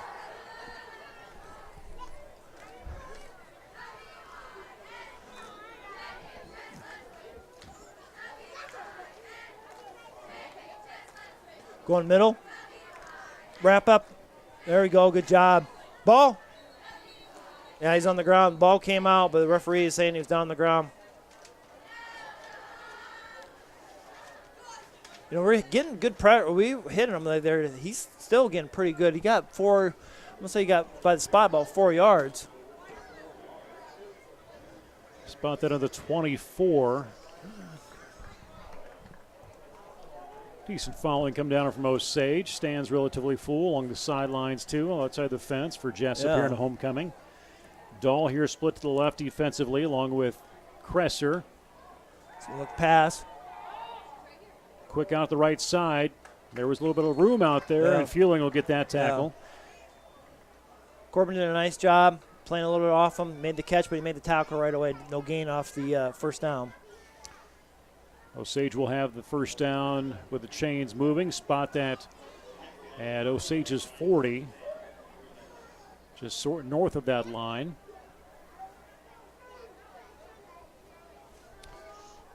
Again, Colin Muller at quarterback. And he's going to whip that down the field. And did he pull it in? Was he in bounds? He was. Yeah. They're like on that sideline on Corbin there again. Connor Tabert, the senior, with that catch.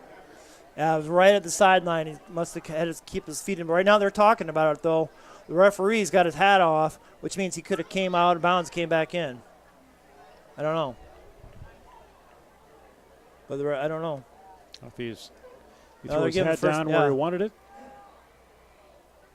Okay, so they will move that chain. Move the chain. Because the offensive player goes out of bounds, he can't come back and be the first one to touch the ball. And usually when they throw their hat, usually mean that's what happened, but maybe he just lost his hat.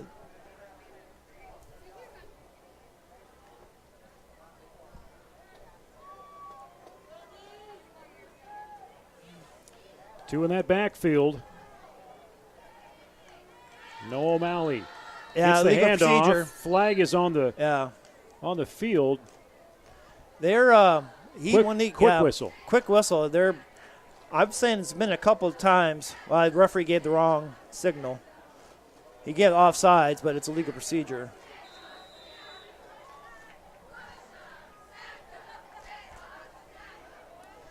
He does that quick hand clap, and then a lot of the guys are going off of that hand clap, and they're just not. It's probably tough on their end. So if I'm Jesup on defense, aren't you just clapping your hands randomly? You know, sometimes they've done that. Try and throw them off a little bit more. Pressure on the quarterback. Hold. That ball up in the air. No, good pressure. That's going to be out of bounds. Yeah. Yeah, Noah got back there again. He got put to the ground, but Carson Leno was coming hard. back there, so was Chewy. Leno coming hard. Noah Sheridan. Second and long in the 40. Osage has a pretty good history of some successful football up that way. Yeah, they've had, like I said, we don't see much come down here. They made the playoffs last year. I know that checking them out, basketball-wise, they've got a good girls basketball program. Volleyball, I think they're ranked number 1 in their class. Ooh, quick off the snap. And walking that sideline. Yeah. And Brevin Dahl's got too much of a cushion. Brody will get him out. Out of bounds. Yeah, they're going to bring in Jace now. They're going to pull Brevin out.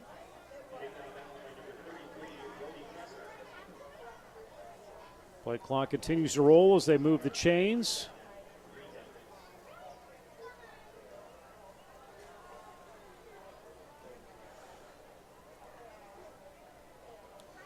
And here comes Osage lining up. Yeah, they're right on the inside. 19. Yeah, they're right inside the red zone. There's Moeller. Looks left Yeah, side, and Carter Miller even right got there. beat on the, yeah. Ben Miller sees it and short. gets just short. Looked like he had just crossed that plane. Yeah. Little crossing route. Carter got stuck behind him.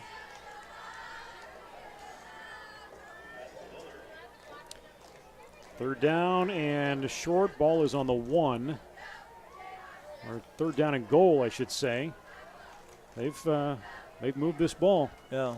Sneak, and he's good. Nope. No, he's going to be short. Wow. Ball! Ball is loose, and Osage will recover it. That's going to move him back a little bit. Yeah, they didn't blow the whistle, Depending too. on the spot. Yeah.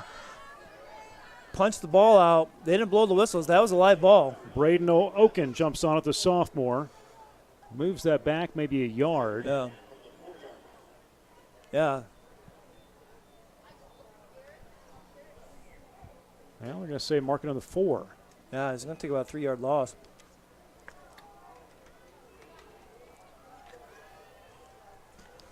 Goal line defense. Clocks are moving. Yeah. Second down. There's a There's a- snap. And try and again rush it in there. Did it happen? No signal yet. Still peeling them off. Nope. And they're going to hold short. Going to hold short. And Braden Onken again on that run. And is Chewy's that down. Jesus is down? Yeah, I think so. So we have an official timeout. And we will see.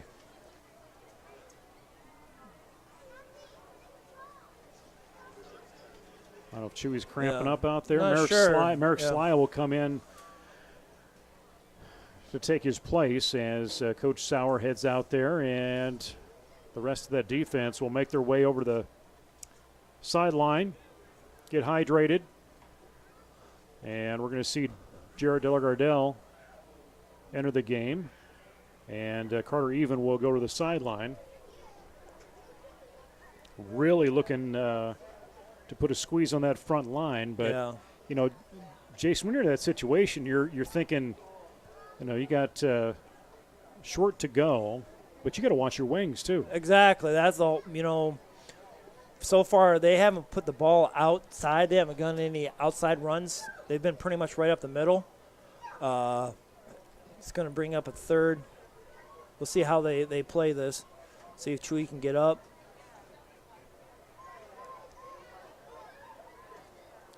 That's, you know, you put, let's see if quarterback's pretty accurate. See if they roll him out they haven't rolled him out too much.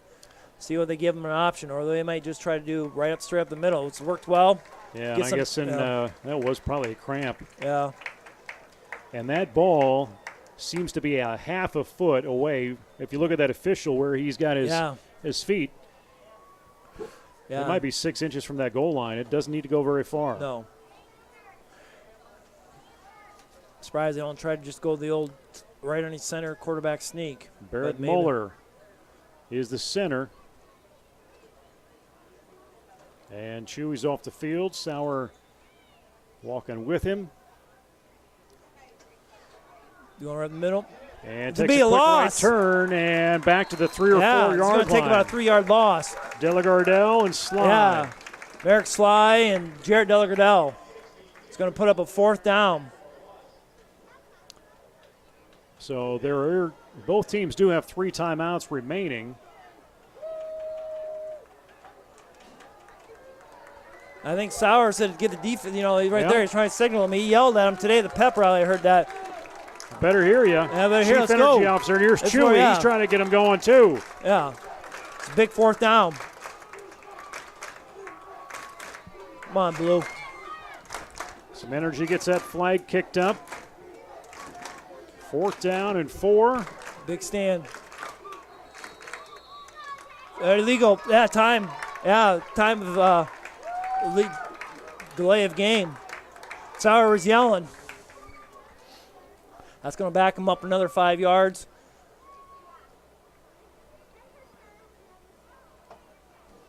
That's the one thing, and, well, or did he? Are you going to say he called a timeout first? So timeout, Osage. Oh. So that's the officials are going to say no expiration of time. Oh. So official, you see Coach Sauer kind of looking at Yeah. the white cap, maybe wanting to have a conversation with him. Yeah. He just said, what's it worth, I guess. Yeah, I didn't see the signal come in. Of course, we didn't see it, but the referee, through the delay of game signal. Usually the coach on the far side, or the line judge on that side, he's the one to call a timeout from the coach. And I didn't hear anything called from his side, so. That ball remains marked at that 3-yard line or 4-yard line. Yeah. Osage will come out. Jesup will hustle back on defense. Get to the positions they need to be in. And I'd like to see this Jesup crowd make a little bit of noise. Make it hard to hear that clap. Yeah. Pass. And there's the pressure. Did he make it in? No. Oh. Did you see some arms? Right now, the line judge, the back judge. He should have called it. Yeah, he should have called it.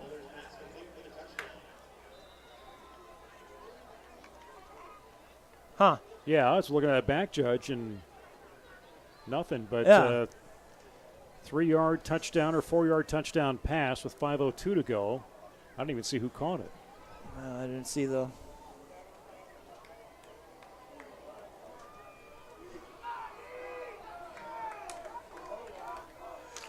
See on a 2-point conversion if they can snake that in. Nope, it's going to be short. Yeah. No good. Yeah. No good. I think Colin Muller was going to take it on his own. So nice stop up front. Bryce Glider right in there, along with Madden Sly or Merrick Sly. Merrick Sly. And we'll see Osage kick things off, and we've tightened that score 20-12. Osage with that 4-yard pass play.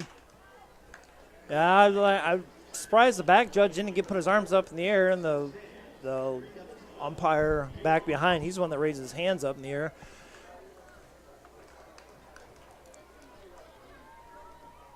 So that was a good drive on Osage's part. Our defense kind of we gave up some pass plays, played a little bit soft on the outside for our corners. See if we can tighten that up a little bit, get some more pressure. Noah had some pressure back there. So did Carson Lee now. Need to get another drive. We only had the ball for 2 plays. That was a long drive for Osage. Ate a lot of clock. Looks like Chewy may be ready to go back in here shortly. He was rubbing that right thigh or right calf. And now the Brodies back to return as they set up at the 15-yard line, staggered on the hashes. And here comes Miller. Ben Miller boots it straight on. He's going to go to Cresser.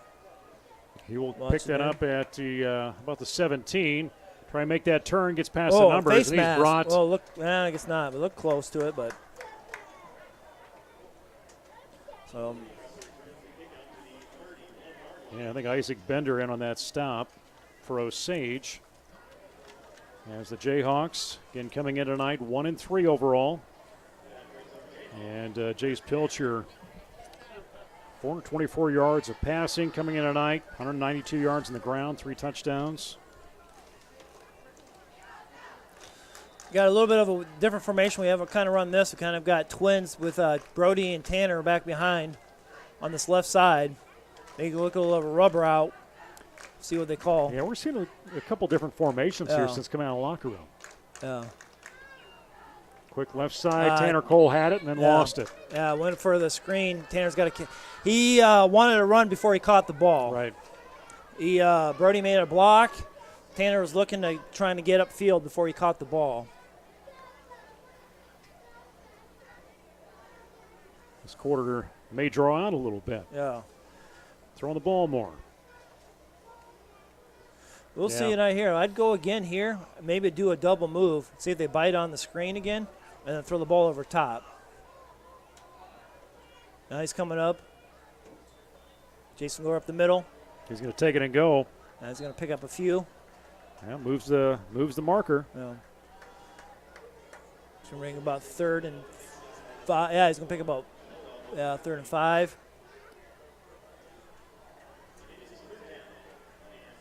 3rd and 6. Oh, Jay's here. I didn't know if he was in quarantine or not, but he wasn't at the pep rally, so he must. He's probably in the younger grade, so maybe he wasn't allowed to come out. Yeah, I'm not sure. Shotgun. Pilcher gets it, drops back, looks to the near side, He's got looking double downfield. move. He's got Brody. He's going to just overthrow him. Yep. Get him by 3 or 4 yards too deep. Yeah. It's there again. So you're looking at another punt situation. Tanner Cole will step back as he will mark off at about the 23-yard line as that ball spun at the 35. Kresser will come back from running deep as he's going to have to. He's got a long snap. I think he just wanted to catch your breath here a little bit. Kresser again, long snap. Number 33 out there. Got that long pass intended for him. There's a snap right at the knees. Got enough time. Little bad punt. And it's high. It's going to get a forward roll on it to about the 45-yard line and rolls near out of bounds. They'll stop the clock, and that's where the chains will go. Let's put the defense on the field. They had a long drive, and they scored. We held them down, made it down interesting, got down to the 4th down, and a 3-yard pass, which we contested and defended it well. They just came up with the ball. 4 minutes left. Thanks to everybody joining on the Jayhawk Sports Network tonight. Facebook Live or on YouTube. Up the middle again. Yeah, and it's there we go. That's better. Yeah. Tanner Cole filled the hole. They've been a challenge here. Listen, and Chewy looks like he's down again, maybe cramping up a little bit. Yeah, it's that left leg. Yeah, you may have. I don't know what the. Where's that pickle juice at? Yeah, the pickle juice. Yeah, he's holding his leg. You can tell. So Sauer's going to come out again, and Jayhawks will come to their sideline, talk to Coach Sauer. And going back again, we've seen that run come through left side from Osage, and they get through. You think there's a stop, and then there's another more movement. Exactly. They've had yards after contact. We've done well getting a body on them. We just haven't wrapped up well. That time there, Tanner Cole came in and wrapped up, had a nice tackle. Defensively, we'll see how we play this. Looks like they're on pretty much right now, I would guess they're pretty close to 4-down territory where they're at, especially with their rugby-style kicker. Yeah, sorry. Yeah, Chewy back there, yeah, you can tell his leg is cramping up pretty good. She's moving it up and down pretty good, so she's just trying to get it. So it loosens that up. I want to take a moment here to talk about a big change that's happening at Jesup with the Athletic Booster Club, J-Stars, and the After Prom Committee all coming together now to merge into just one entity. And, again, many of the Jayhawk students benefit from all 3 of those entities. So they're all going to pull together resources, and that means not just dollars, but it takes a lot of people to pull this stuff off between supporting athletics and the arts and also after prom, working concession stands, doing other fundraisers like that. So better to serve the students, the school, the community. Jesup Booster Club is now what it's called, not the Jesup Athletic Booster Club, but just Jesup Booster Club. It is a parent group. It's going to meet every Wednesday. So be proud and get involved by giving of your time through memberships, volunteering in the concession stand, or on committees, or joining them at their monthly meetings. So, again, meeting every month on a Wednesday or every week on a Wednesday. I'll have to get that clarified. Yeah, I think it's once a month. If you do have questions, reach out to Ricky Nolan or any other member of a known member of J-Stars, After Prom, or the booster club. So there's always a thing of those three entities kind of being in their own lanes. But I'll give credit to high school principal Paul Ray, now in his second year, has really brought. He saw that idea of trying to bring some solidarity to those groups that do so much for the entire student body, not just for specific groups. Do it together. Yep, exactly right. They can all share. Take turns at the concession stand and the other fundraisers. So it's good to see. So two's not coming quite off the last time like he did as fast there. So we'll see if he can get that calf loosened up a little bit. Yeah, I think he probably came in a little sooner than maybe he needed to be. Just anxious to get back out there and help his team. Ooh. And wide open pass for Osage is going to get them into Jesup territory. Yeah, it was a little bit. We had some pressure back there, and the hole in the zone, able to find him. Pass received by Braden Onken, the sophomore. 21. That's going to put it right on the 50. Big third down, 3rd and 5. Get this crowd to know a third down. You got to get loud. Yeah, Hard play across the middle, and that's going to count for the first down. Yeah, and again, caught by Braden Onken. Yeah, he's coming across the middle. Parker McCone got kind of caught in the middle there. I don't say it wasn't a pick, just coming on that crossing route. So Onken, no catches coming in tonight. Now he had back-to-back. So that now it puts it on the 35. I'm sorry, on the 40. So yeah, now they're definitely in 4-down territory. They're eating the clock really well.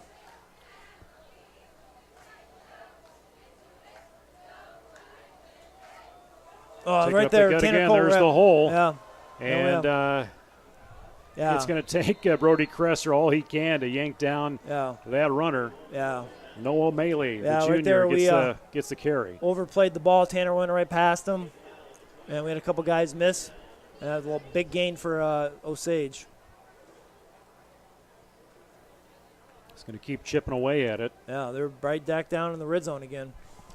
For a team that has not necessarily relied on the run this season, they've certainly done well with it tonight.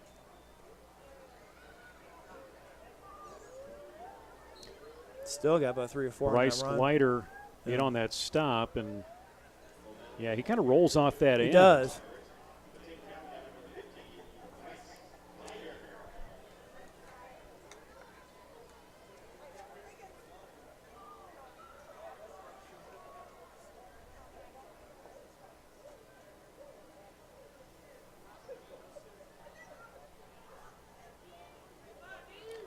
Split out left side. You're going to take 2 down there. One close in with Connor Tabbitt. Looking to pass again. There's got to be a hold. Yeah, he had plenty of time, and that offensive line just opened up that hole for him to drop back in that pocket, but then run it. Yeah. He picked up a nice gain. Brings up a 3rd and about 2.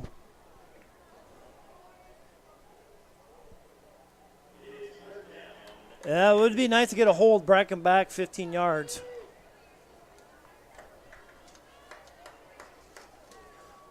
Now, our student section doesn't probably seem to like they know what the position is or the score or the path. Fired out of incomplete. Reach. Good coverage by Pilcher. Good sportsmanship. Helping 4th down. Brings get up Ben 4th Miller down. up.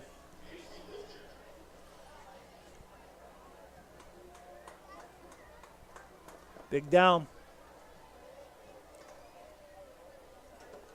Watch the ball. They have to, because there's still like 40 seconds left, so they can't let the clock. Well, it's incomplete pass, so big 4th down.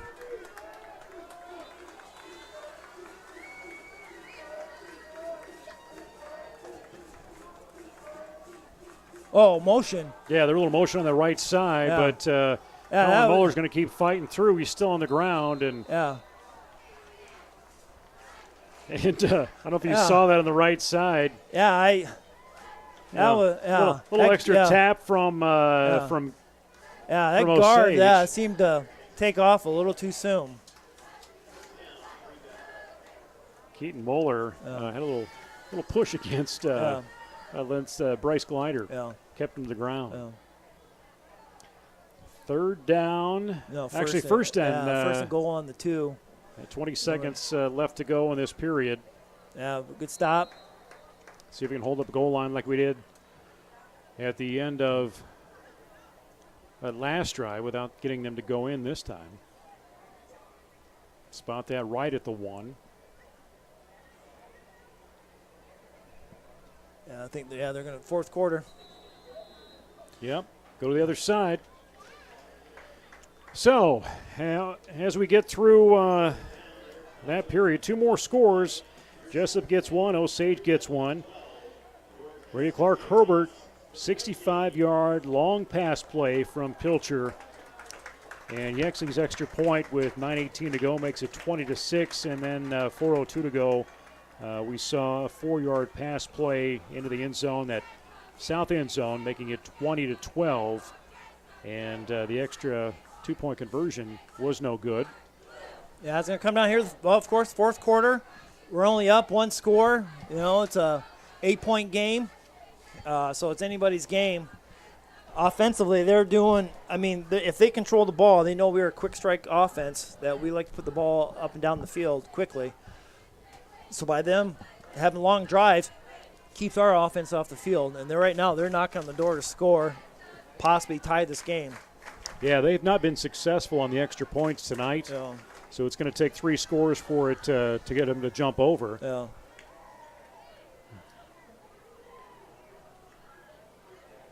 Let's check some third quarter stats as those come in from our guys on the sideline. So yeah, we'll Jay flip the so field. far 200 yards, 5 of 10 passing. Again, Cresser 2 catches, 113 yards. Brody Clark Herbert 65 yards, 1 catch.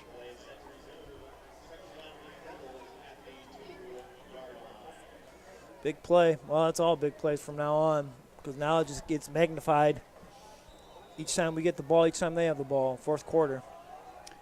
Jesup 232 yards in rushing, or actually in offense. Osage 241. Score on the fake.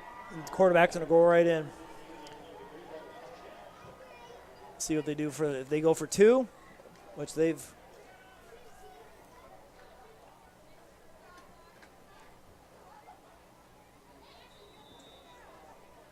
That's what they've tried to do.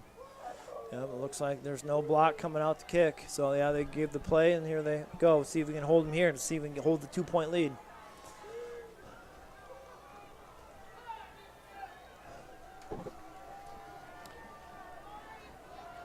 Moeller. He's going to try and take it on his own again, and he will get in for the 2-point conversion, and we are tied. Yeah, right now we froze. Kind of overplayed. Jarrett Delagadell kind of overran the play, and the quarterback went right past him. Back-to-back scores for Osage. 11:57 to go in the game. Short run in for the quarterback, and then he takes it in for the 2-point conversion. And it's 20-20, and, it's we were up 20-6 as we got into that third quarter. Yeah, 26. We had that quick second play of the game. We hit Brody Clark, BCH on that long pass. They came back down. They had a long drive. So now, the game's tied. So it's gonna be a shootout. See defensively and offensively which team wants to respond and come back.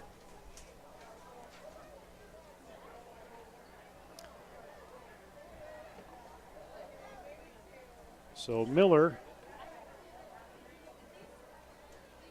back to do the kickoff. 200-pound kicker, 6-footer. Yeah, big kid. Spot that at the 40. He'll trek back his 10 yards, actually 9 yards. He was going to go straight on. Yeah, no soccer style here. Yeah, he's going to straight on. Gets underneath it. He's going to go about the 10. Cresser. Crosses the 20s, cross-angled the field, going towards the chains. Nice gets return. A few hits and no flag. Walks down about the 36-yard line return. for Jesup.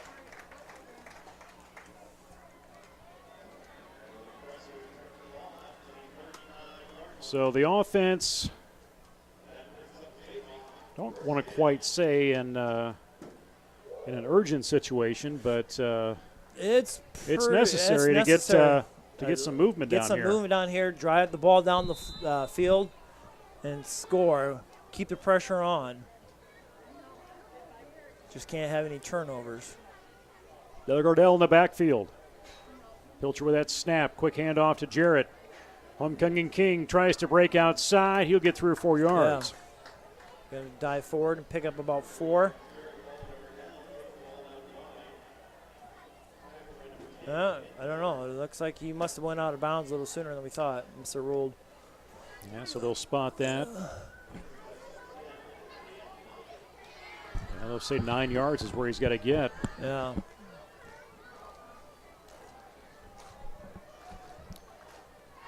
BCH right side along with Tanner Cole.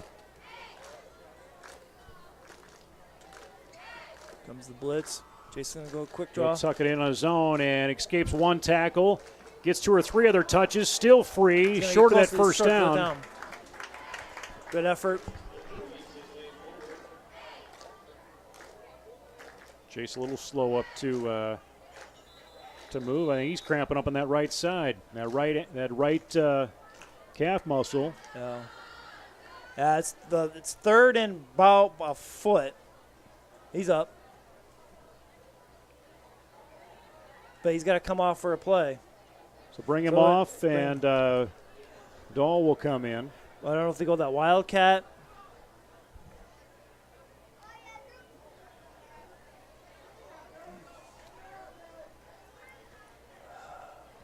Because I think, even if you call it, if you call a timeout, which I don't know if you want to give up timeout right now. You got 25 seconds on that play clock. They should be able to pull this off. Got 1 yard to try and get that first down. And that does go first Wildcat. Down, Tanner Cole, yeah. Saw that coming. Yeah. Move the chains. Brevin will come off. Pilcher back in. And Tanner gets 3 yards on that.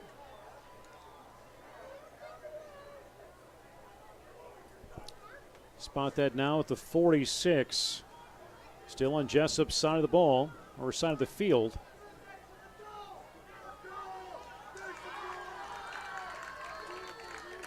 Looking for a little jump on defense. Holding off on that snap. Pilcher dropped back. Protection from Gardell, and Jarrett's got to come up. Continue to move him around. Yeah. Need some bigger power in that backfield.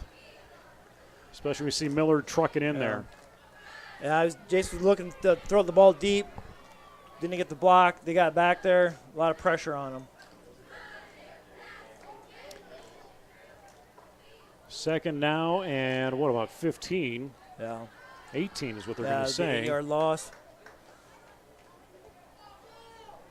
Regroup here. Both clocks are moving. Last quarter of the game.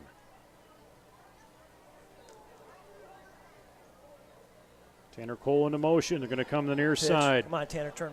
Cole's looking for a hole. He's going to keep kicking, keep fighting, keep driving. And that's going to get put us about to the line, back to close to the line of scrimmage. Bring up 3rd and 10. A little bit more. About exactly where we started.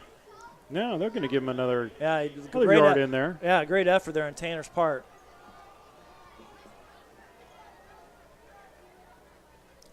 Hands on hips. Just got to keep going, guys. Yep. Last quarter. Yeah. Right now, Osage has got momentum right there. They've made a couple stops and they've scored lately. We need to move the chains. They give him a good cushion over to Brody.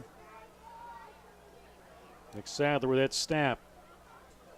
Gets it to Pilcher. As McComb was into motion going downfield.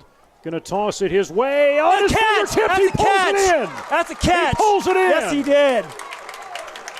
Parker McComb with great effort right on the sideline, keep his feet in.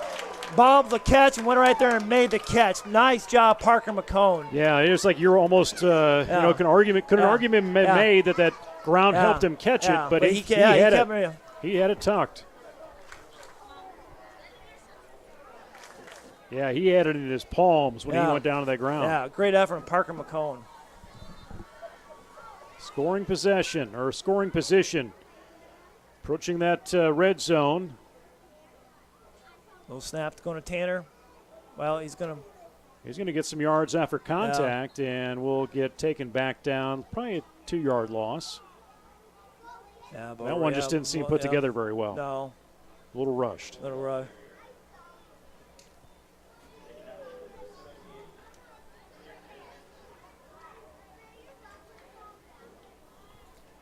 Osage. A little reduction in their sales here as they're trying to see if they can hold Jesup from getting more in that red zone. Pilcher dropping back, looking downfield. Oh, he's got him. He's got an opening, and do we see a flag? Oh, he's got to play the ball. Tanner's back there. Played the man, not the ball. Yeah. Right in there. Yeah. Coverage on that. Yeah. Coach Sauer saying something right there. That was the Osage defender didn't turn and see the ball. Normally that's an automatic pass interference. Connor Tabert's in on that coverage for Osage. 3rd down and 11. Ball again on that 21-yard line of Osage. Jesup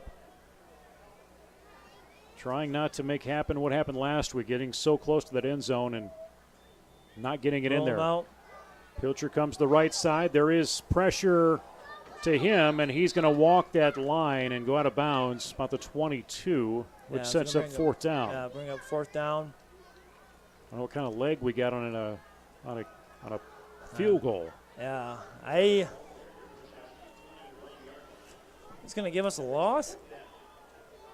And you're looking at almost a 39-yard attempt, if that would be, but go for it and 4th down, 4th and 11. 4th and 11.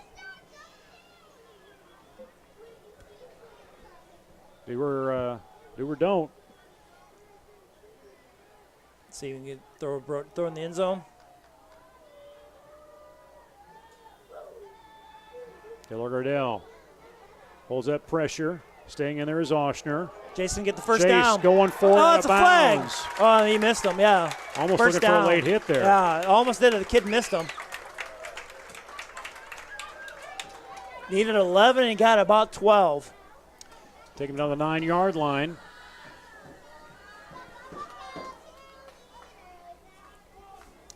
This is the Jayhawk Sports Network from Heartland Technology. Streaming from Jesup, Iowa, USA tonight. Thanks for everybody joining in wherever you're at.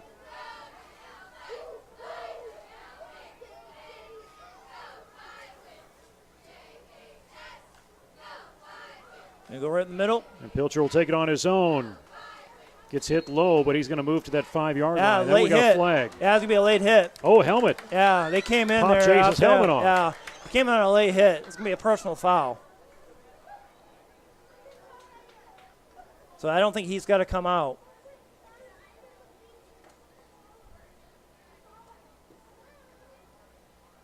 They open up that hole nice. Yeah.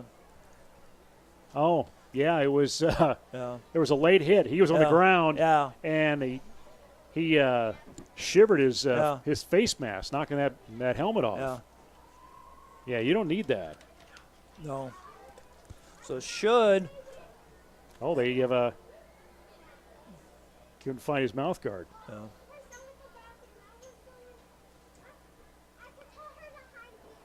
He's got to fix the headband. Oh, well, you got to look good. Yeah. So Behind now should be a first down, half the distance of the goal.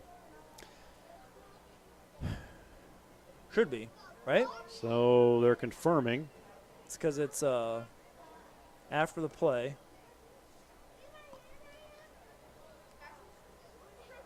So, yeah. Half distance the goal line. Yeah, so it's going to be first and goal from the 5. From about the 3. 3, yeah. 3 or 4 yard line, somewhere in there. Yeah. See what we can do here, guys. Yeah. 8 minutes to go in this game, tied up at 20. Good game on a Friday night, homecoming in Jesup.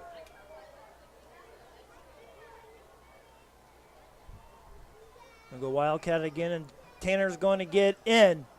Yeah. Oh, he's going to spot up that line drive. Whoa. It's going to be close. Did you have one say and one didn't? No. It looked like our guys were saying he was in.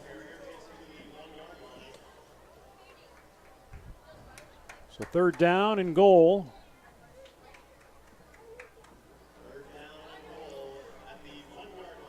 But was it 3rd down? But then we should have got the. Wasn't. No first down on that.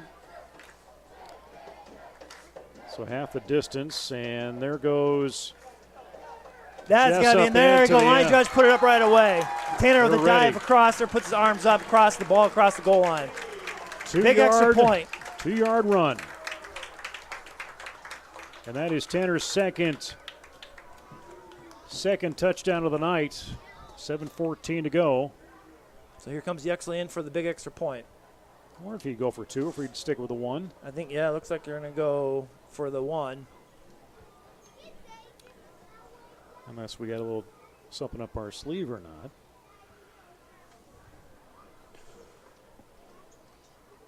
Bring Bryce Glider in. Jace to hold. Good. It's up. And it's good. He actually 3 for 4 tonight.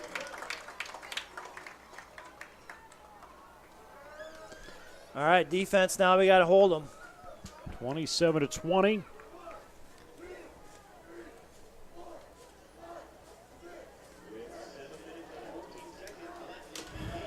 So give credit to Jesup. They got the plays when they needed them, especially that 4th down play that needed what? 11 to get the first down? Yeah, we got about 12. Jace picked up that about 12 yards right there. Got across the first down marker. I don't understand. Well, I'll have to, hopefully after the game, things are a little bit better. We'll see. But I thought that, if they came with a late hit, I thought that'd be an automatic first down for us, but lucky we scored anyway.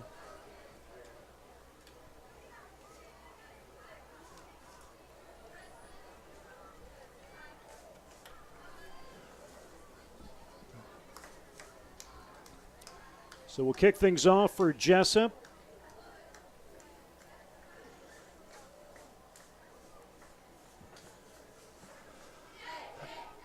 Ryland's done not nice job. He's done a terrific job tonight kicking the ball. So hopefully he continues that streak, puts that ball down there deep. We get down there, and we need to get some stops. Right now,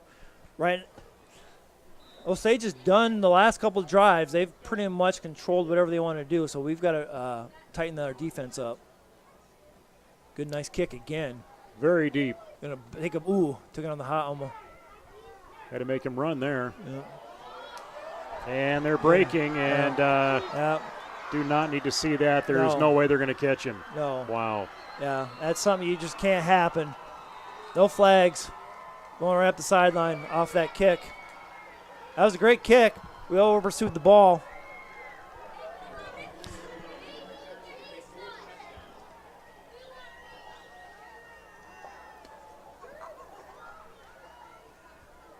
Now they're going to attempt to go for 2 again. We think they haven't tried to kick an extra point yet.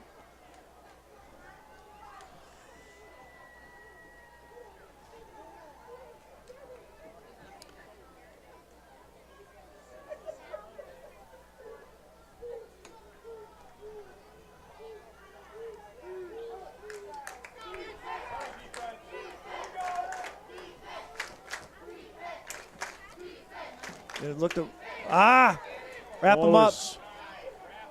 Still trying to find. I don't think he got in.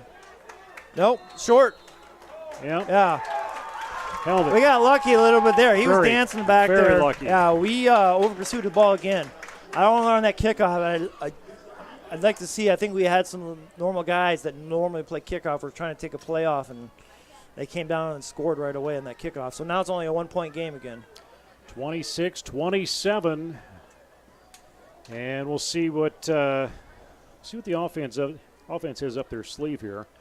But I'm going to guess you've got to watch that kickoff from Osage. They may do us a little razzle-dazzle. Yeah, I mean, 7 minutes left. I don't think they're going to go ahead and try. I mean, they still have 2 timeouts left. There's a lot of ball game left. So I would think they would try to kick the ball deep again.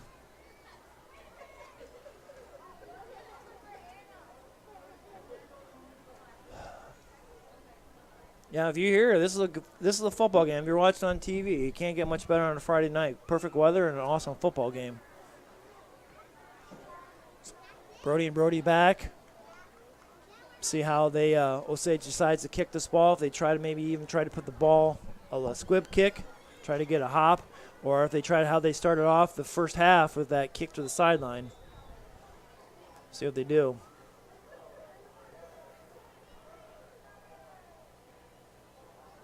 Straight on. Get some distance, and Brody will catch it about the 15-yard line. He's going to get hit high up.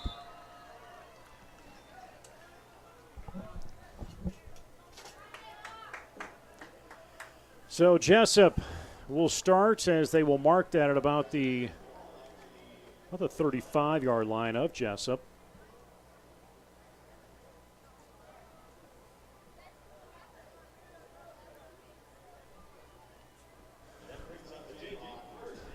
See if we run the clock out for 6:55 or go 4 corners. Hey, why not? Roy Williams. Might as well wear it down as much as you can. Yeah.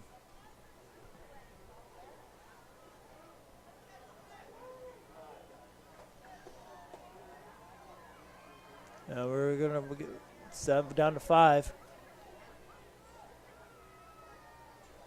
Snap it off, and there goes Delagardelle. Hustling, but he's going to hold back instead of going out the side or out and around, and just short of the line of scrimmage, looks like. Yeah, he's going to take another loss. Right at the line of scrimmage, so right at no gain.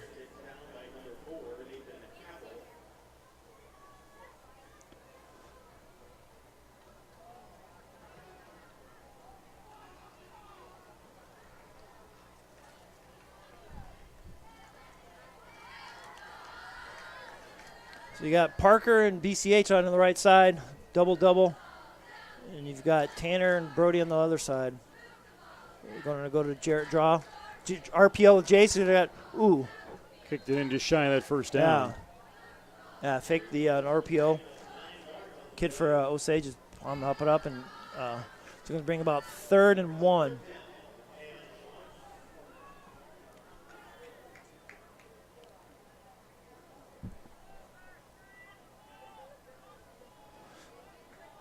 Yeah, you can hear Osage yelling, watch the ball. It would be nice to get a hard count, get a first down off of the 5-yard penalty.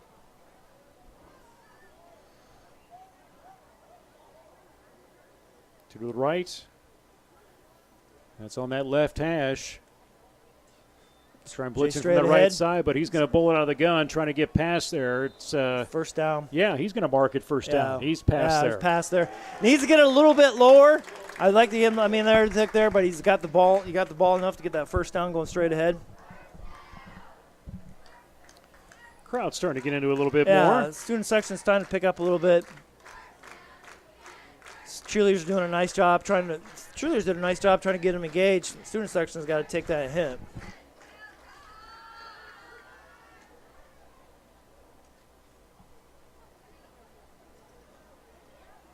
A little confusion on our part right here, Tanner and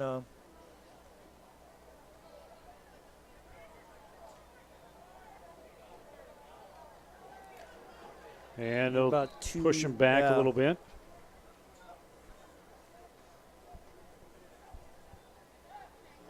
It's going to take about a 2-yard gain, so we'll take that.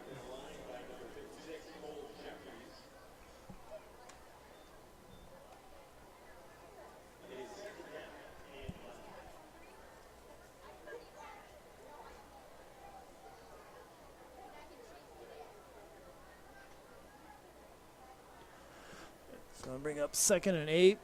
Going to be about a little over 4 minutes left. Tight game. Jesup's had some momentum, and Just couldn't keep his feet. We haven't seen Jared do much of that tonight. That he was, really that hasn't was gone Tanner up, on that jet or sweep. Tanner. Yeah. I guess that's been Tanner, Yeah. We haven't seen Jared. He's been running more outside than inside. Yeah, he's been strung out. He hasn't been able to get his shoulder square to the line of scrimmage to get up the field, so it brings up a big third down for us.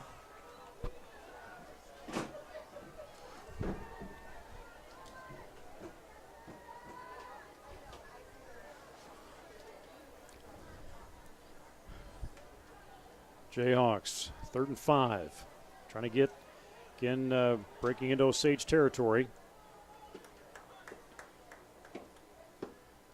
Jason will go with the option. Nice fake. Fakes it, comes in. First down. It's the 46-yard line. He's going to pick up the first down, move the chains. They were looking at that ball coming on the outside. They were. He faked the pitch. They went up there, hit the pitch man, and he was able to get enough for the first down. Keep it on the ground. Keep the clock moving. Keep getting your first downs. But hang on to it. Yeah, that's a key word right now.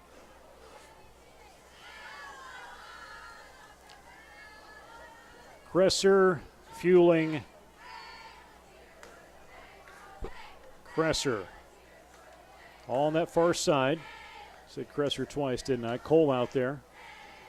And there's Della Gardell. There's a good run. He gets the break we've been looking for. Yes. Just talking about taking out the middle and gets 9 yards. Yes. Kept his shoulder square to the line of scrimmage and got about 9 yards.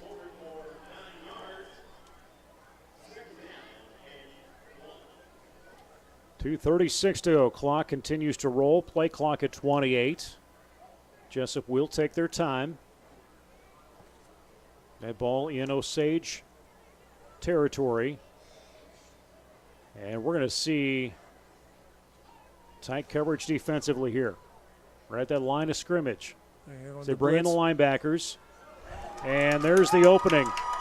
Pilcher on his own gets to the 25. They weren't looking for that. They were not looking for it. Yeah, they were to the blitz, and he went right past the blitz. They came right through the hole, and he went right past them. They thought we were going to go right past. They overplayed the ball. Jason went right past him for about a 15-yard gain.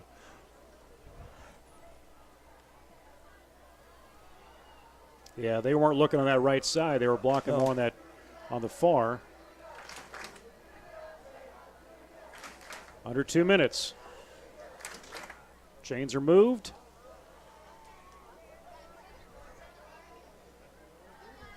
Thanks for everybody joining on the Jayhawk Sports Network tonight. Let's see, looking for Jesup to get that second win and the first district win of the 2020 season. Della Gardell stays on his feet. He's going to get about 3. Yeah, he's going to get momentum forward. Right now, we called a timeout. Yep, Coach Sauer will take his first time out of the second half. Osage already has one under their belt. This is good. Coach Sauer's probably coming down there. They're going to, Coach is going to give him Jordan's going to give him a couple plays probably. Let him know the situation, what we want to make sure we're doing. You want to stay in bounds. We don't need to run the clock, or we don't need to get out of bounds. Right now the clock is we need to run the clock. If we can pick up a first down, that means they're going to start calling timeouts. If we can get a first down, it's second, basically 10, or it says second and 10. If we can get a first down, that's going to cause Osage to start running, calling their timeouts probably, and eat their timeouts. Realistically, you start playing that play clock right, running that clock after plays. Just got to be somewhat conservative right now. A 1 point win is still what is a win. Yeah, win's a win.